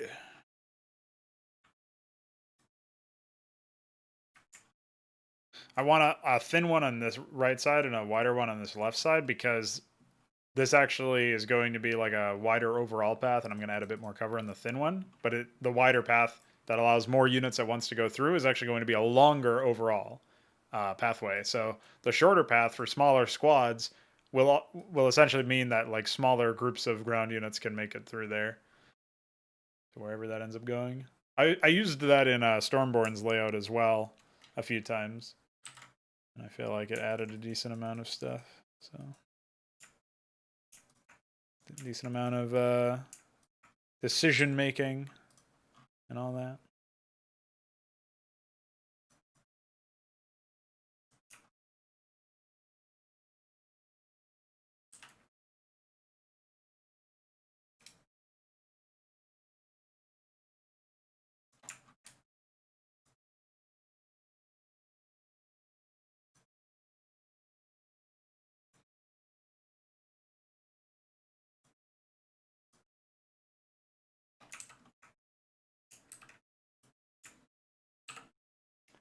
Ha!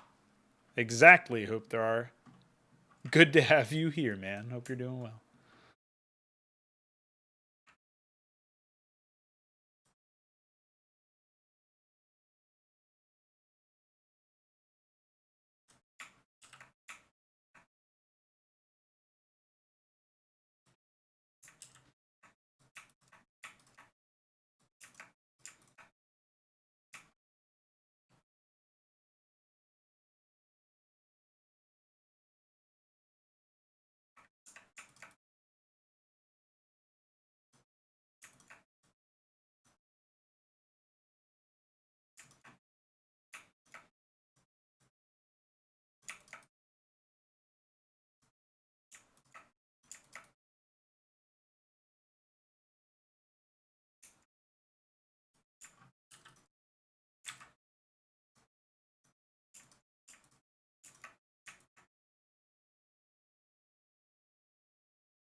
Oops.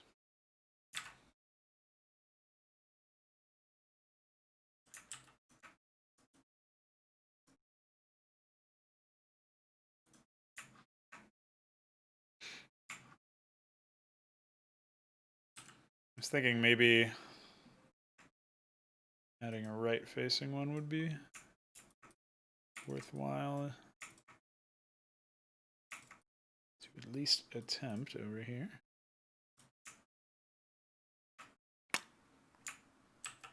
Loves it.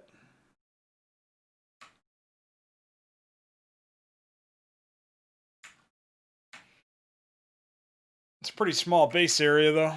I'll probably have to push it out a bit. I don't want to completely sacrifice that aesthetic of the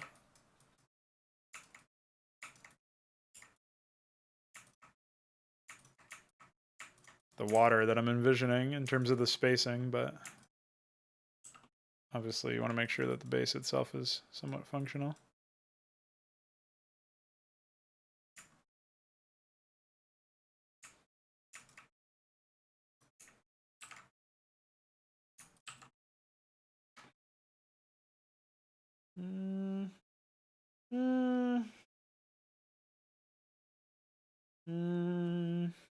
All right.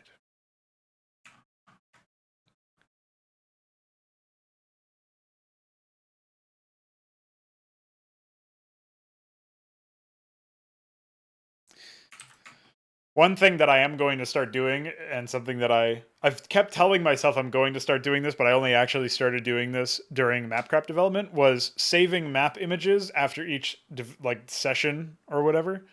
So I would basically have like an archive of all of the things that I had worked on. Like if we jump over here into the, I don't actually know if this is in the mega folder. They're pretty big images, so I might delete them if they are in there.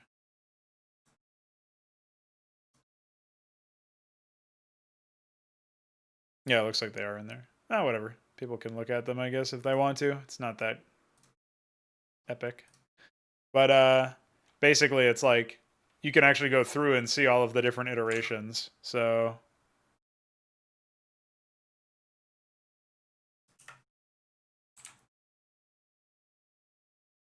although this one looks like it's supposed to be 01, 31, 10, 20.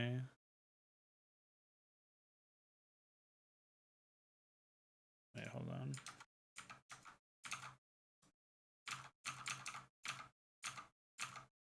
Okay, so 02, 31, 10, 20 is actually 01, 31, 10, 20, 2. So this is 1.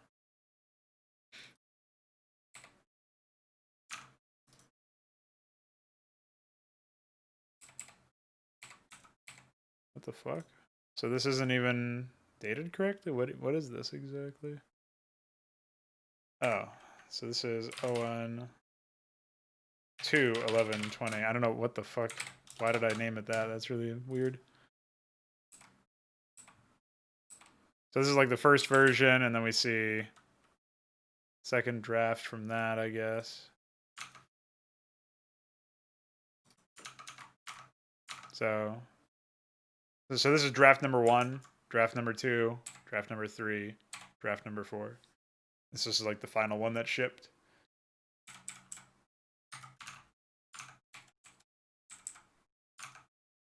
So it's cool to just look back over that stuff. Like this is Veek's map.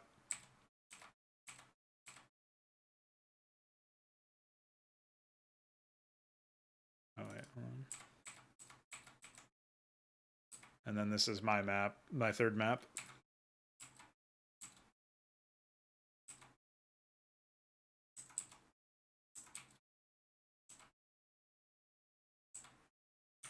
So it's cool to look back over that stuff, I think.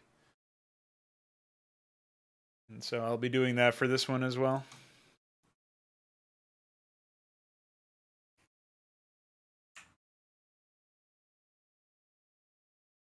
I think it's also a nice way to like get excited about the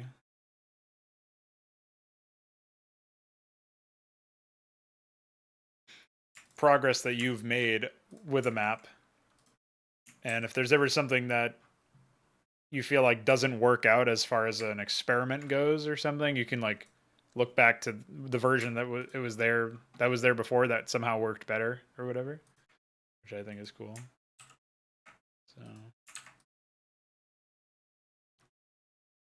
pretty decent number of reasons to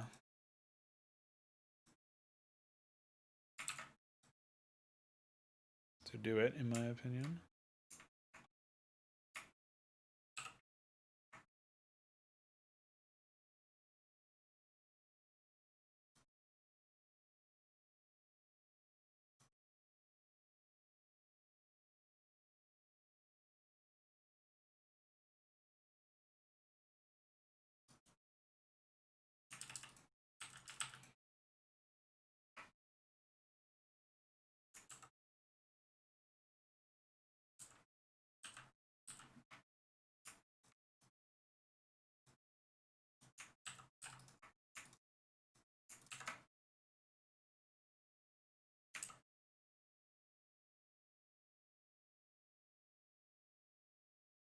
I'm tempted to make this an island expansion over here.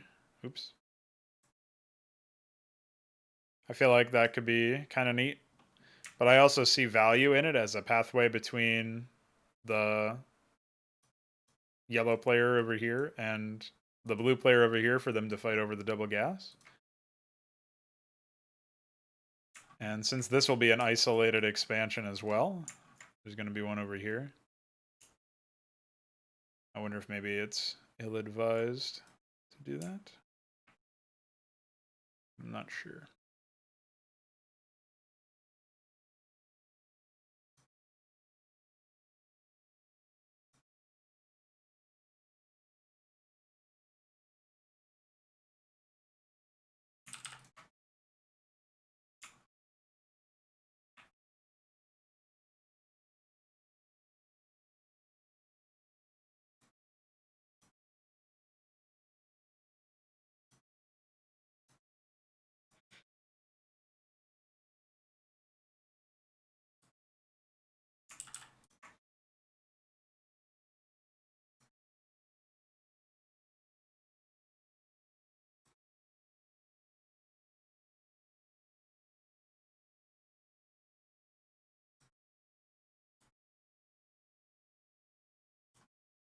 Okay.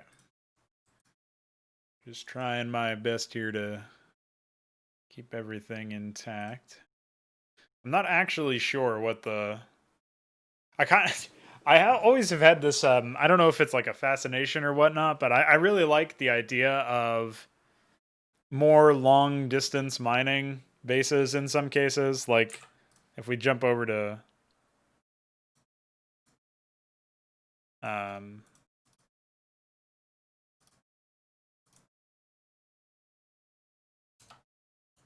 Stormborn, there's like the base over here where you mine up the cliff, the base over here where you've got the stupid geyser. And you have to build like down here. I kind of like that stuff, even though in theory, it's not as efficient.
Well, I look at it like this, right?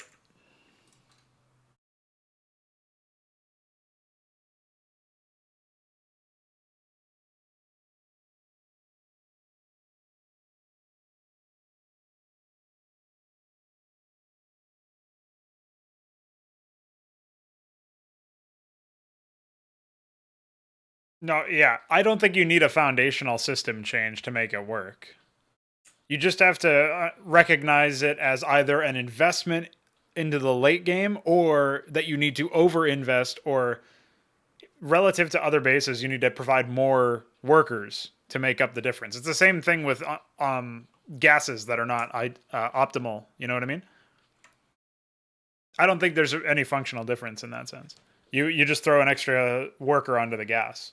Now, it's obviously to a higher scale, but you can decide if you want to harvest it at optimal harvesting capacity or speed, or if you just want to take the fact that it's a less, like you want to put less of an investment into it or whatever. What you have to do is balance the positioning of such bases so that it's easy to hold on to, so that it's a lower risk and lower reward in that sense, right? The idea being it's going to be difficult to completely like walk in and just destroy all your probes or whatever for whatever capacity. That's why I'm making this one like an island basically. It's like, okay, if you take it, then it's great, you know, fantastic.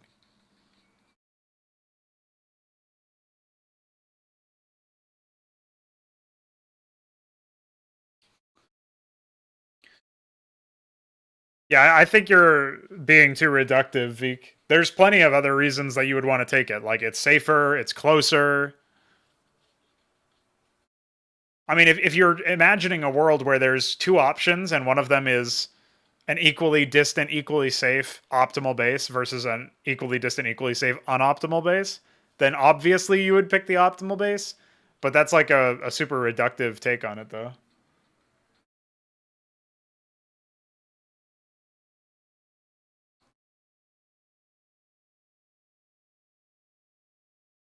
You would choose an optimal base when you don't mind the lack of the increased risk, assuming there is an increased risk. That's what you would do. It's the same way why you would choose a double gas if your build calls for more gas, despite the fact that that base has less resources, less minerals, right? It's a similar trade-off, except you're conceptualizing defensibility and proximity to your rest of your sphere of power as a resource unto itself. So what is the defender's advantage in such a case? Like that would be the angle to take, I think.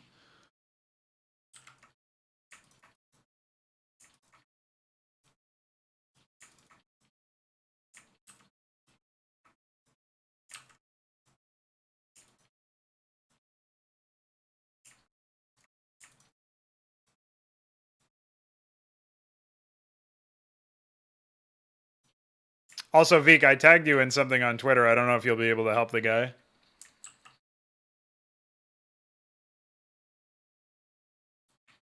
He's using T. Kinter, your mortal nemesis.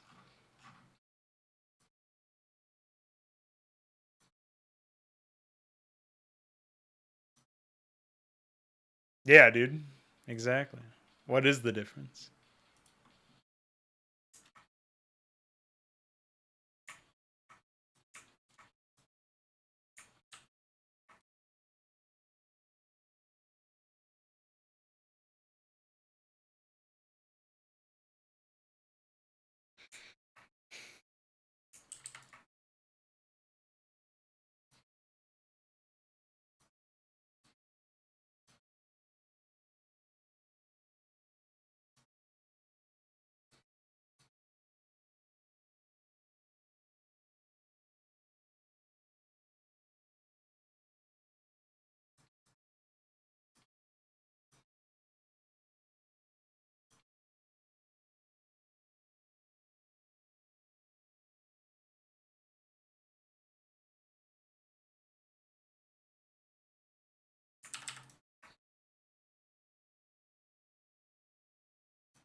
Um,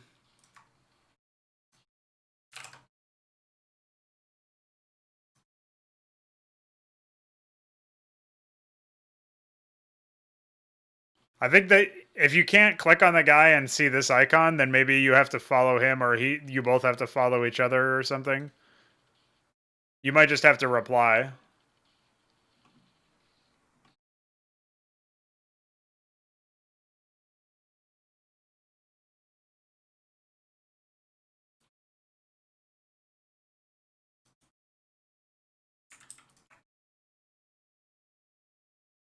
You might also be able to send a direct message, and maybe he'll have to look at his requests or something. I don't know.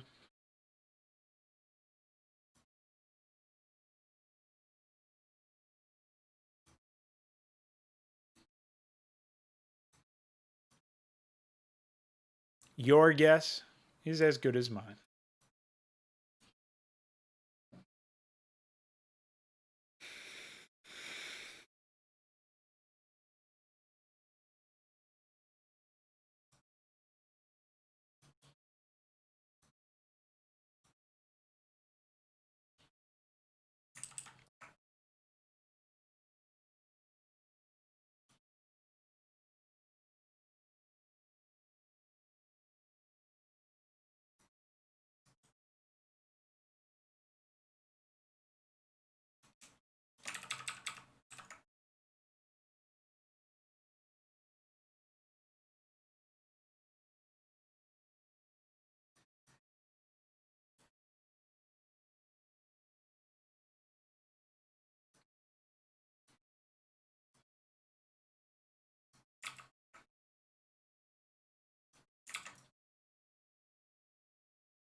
Sure.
What a painstaking process.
It's okay. We'll conquer this eventually. I'm sure of it.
All right.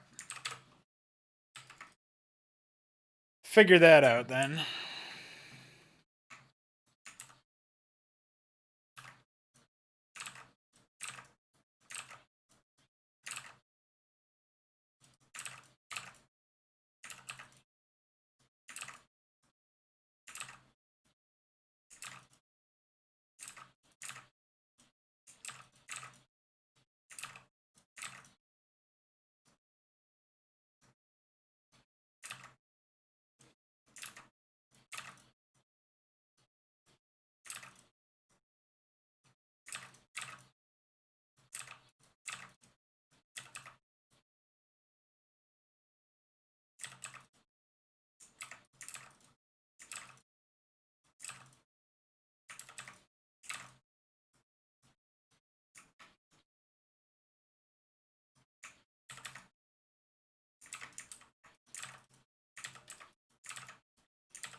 Okay.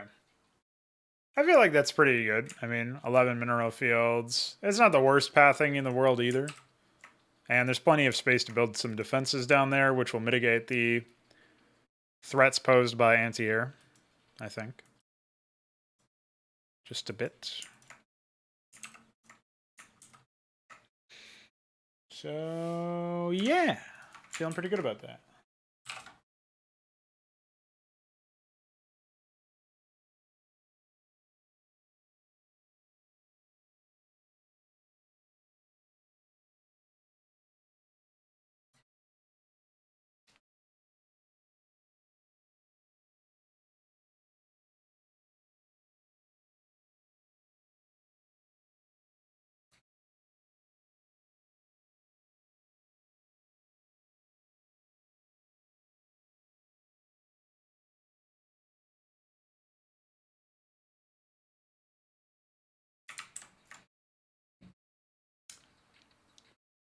Yeah, you're not the only one.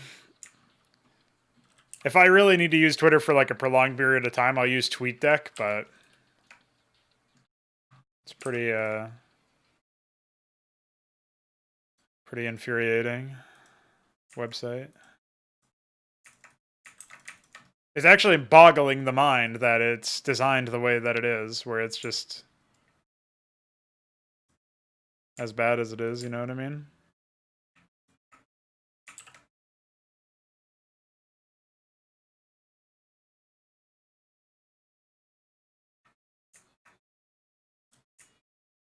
Hey.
Well, the other problem too is that unless you like, it's very easy to just get wrapped up in a lot of bullshit, unfortunately, which doesn't help.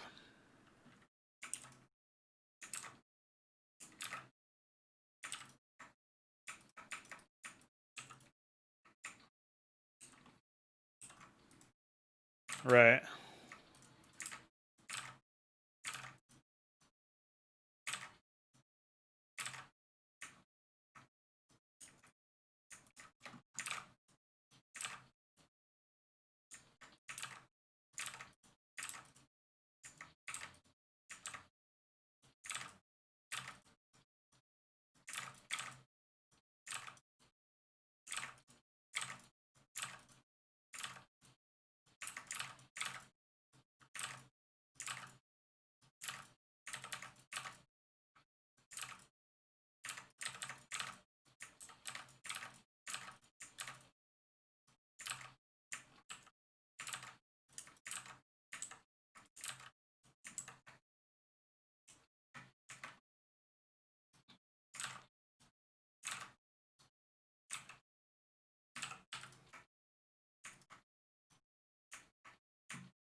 Yeah, you make a couple of compromises here and there for either aesthetics or mining, depending on which you're preferring in a given area.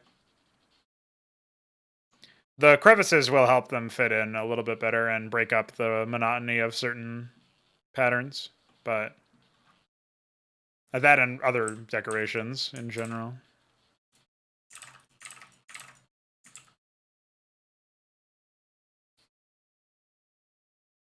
There are north-facing low platform ramps. It's Rusty Pit that doesn't have it yet.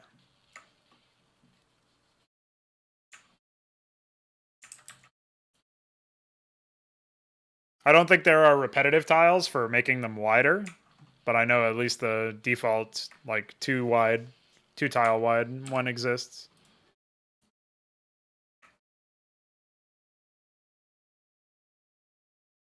Yeah, it was a couple months ago. I got them ahead of DF's birthday map, or ahead of DF's birthday, and then used them in his map.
Well,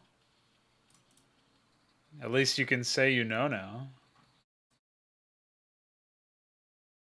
Am I right? Or am I right?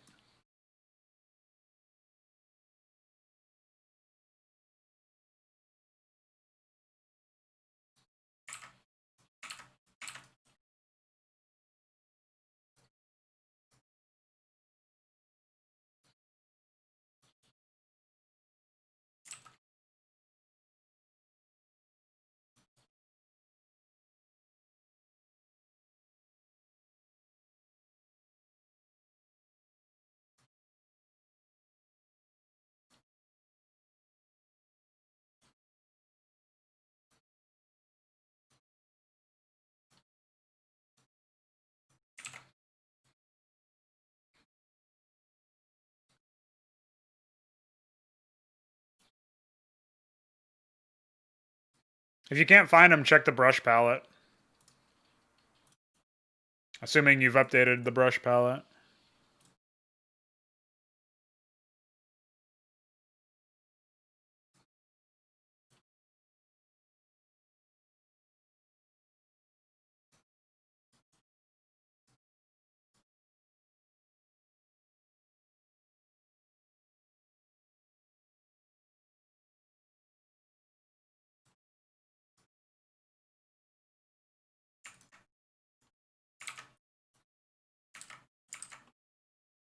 I mean, the brush palette only holds like, basically it's like a lookup table, right? So it's not like they wouldn't be there because you don't have them, but if you're using the brush table to look them up, that could be the source of your confusion.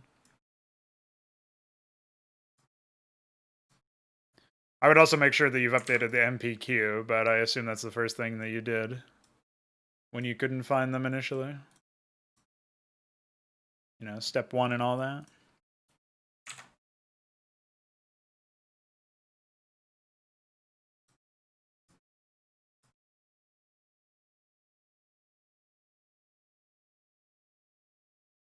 Yeah, so...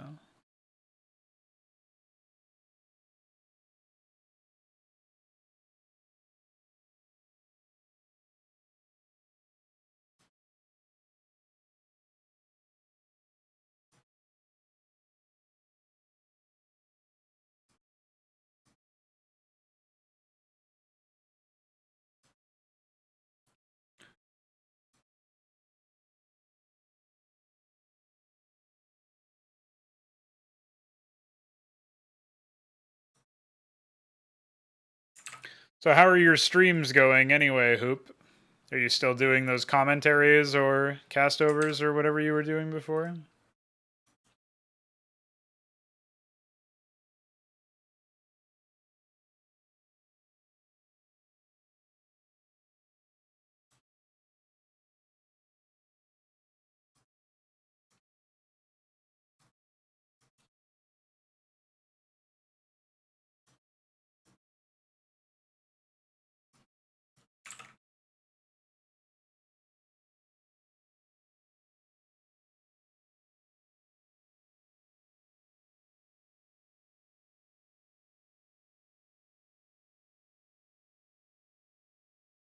What do you mean by diffusion? Like you don't want to spread them around?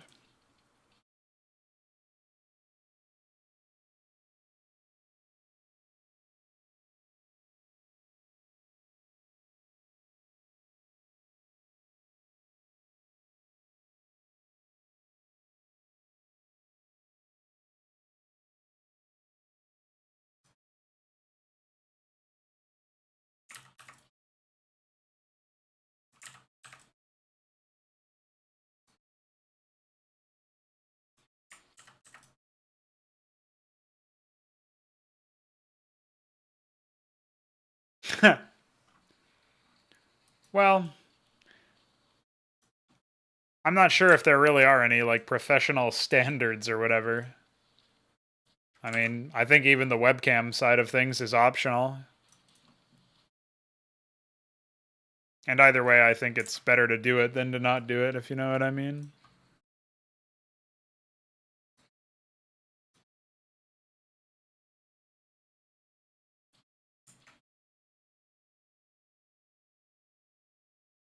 One of the things that I have missed now that I'm not doing it as consistently as I used to is I am certainly missing the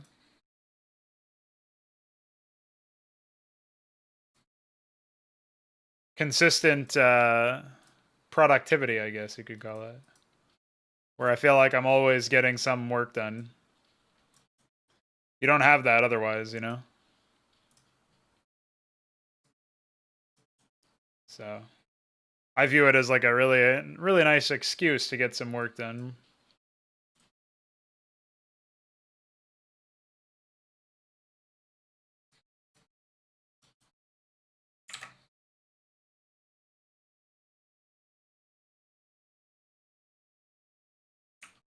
It was hiding from you.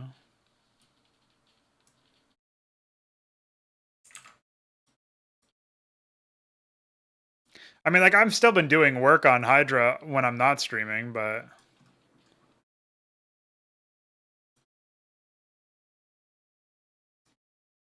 to the same degree, I would say not really. So that might be placebo or something.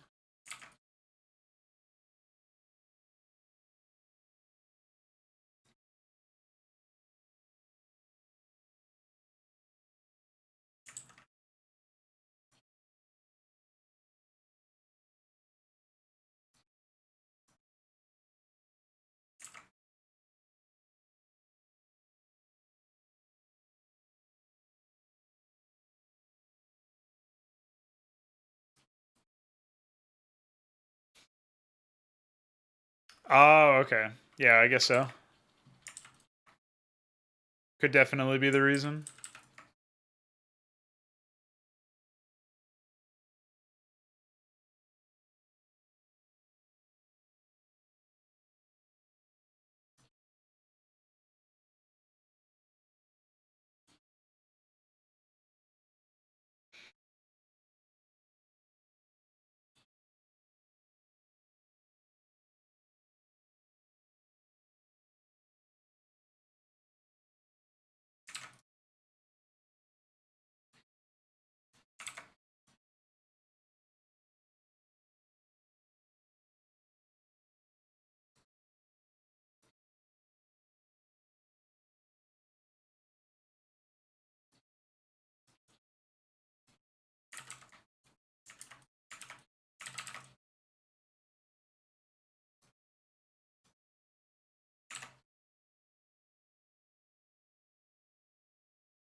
SEM Draft was surprisingly finicky when I was trying to get it to accept some new mod profiles a while back.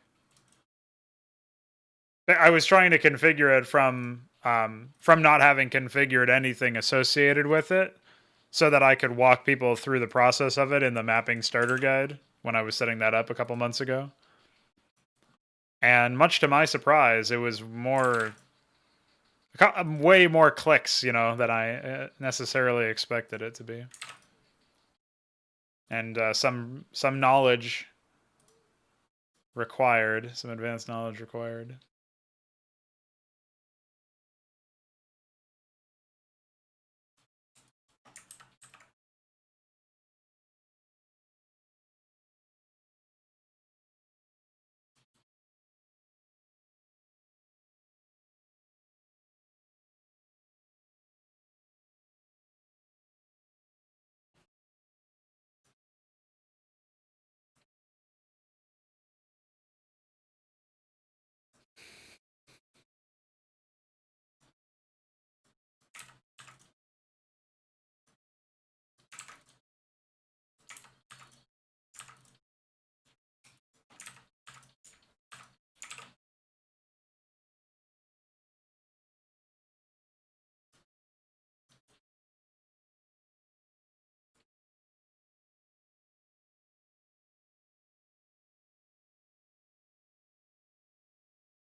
Yeah, if you right click, you can pick medium, large, and extra large.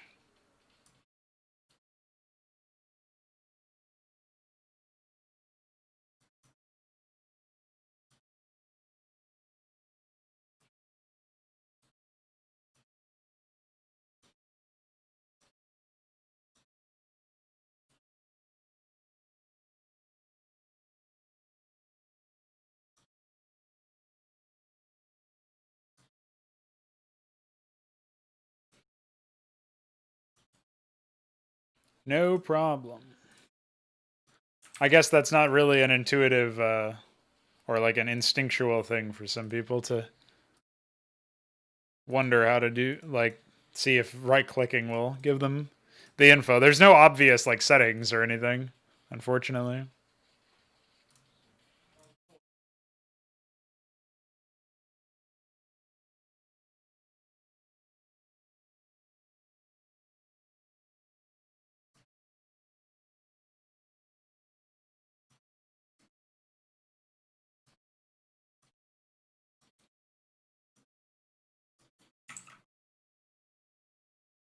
Yeah, I imagine that would be pretty annoying.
think I'll come to a stopping point after I finish painting all of this stuff. I'm honestly ready for one right now, but you know how it is.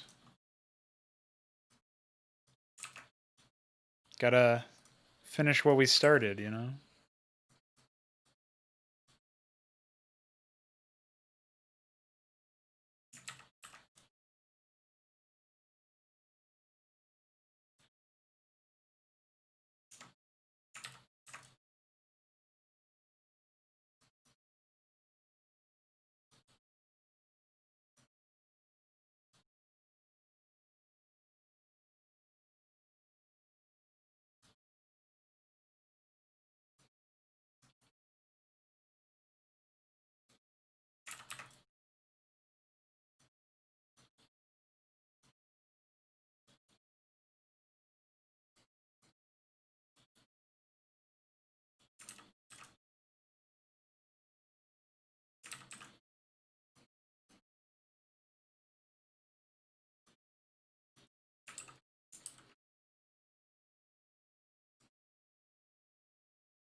Some of these are not aligned. Makes it a bit confusing to know what's what at a given angle. Problem with trying to fix alignment is, of course, you also get fucked if you've if you've ever used that tile set anywhere else.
This is where it's starting to kind of suck that I'm so limited on variations for those edges, but nothing doing about that.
Yeah, pretty much taken care of this side of things.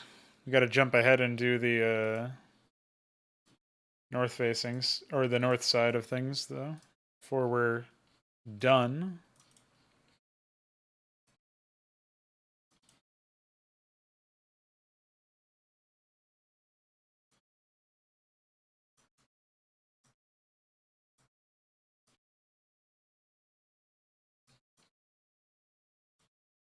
Oh, wait. I have this one.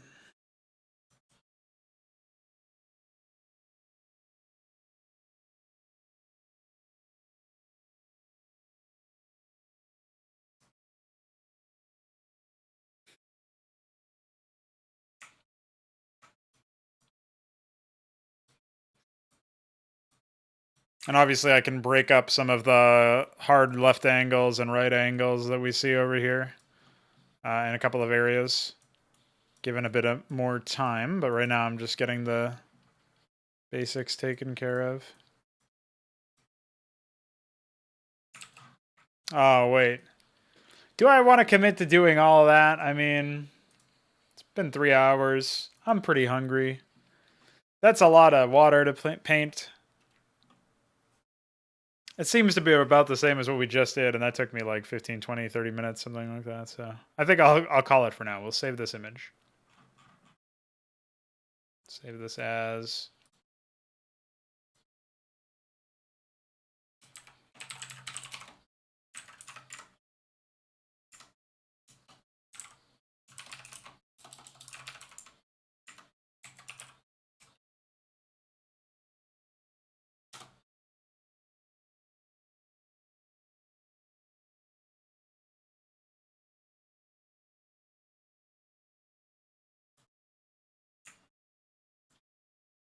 Hey, get out of here, dude. Okay. I misread that as frozen pizza. That would have been pretty funny. All right, so I think that'll be it for now.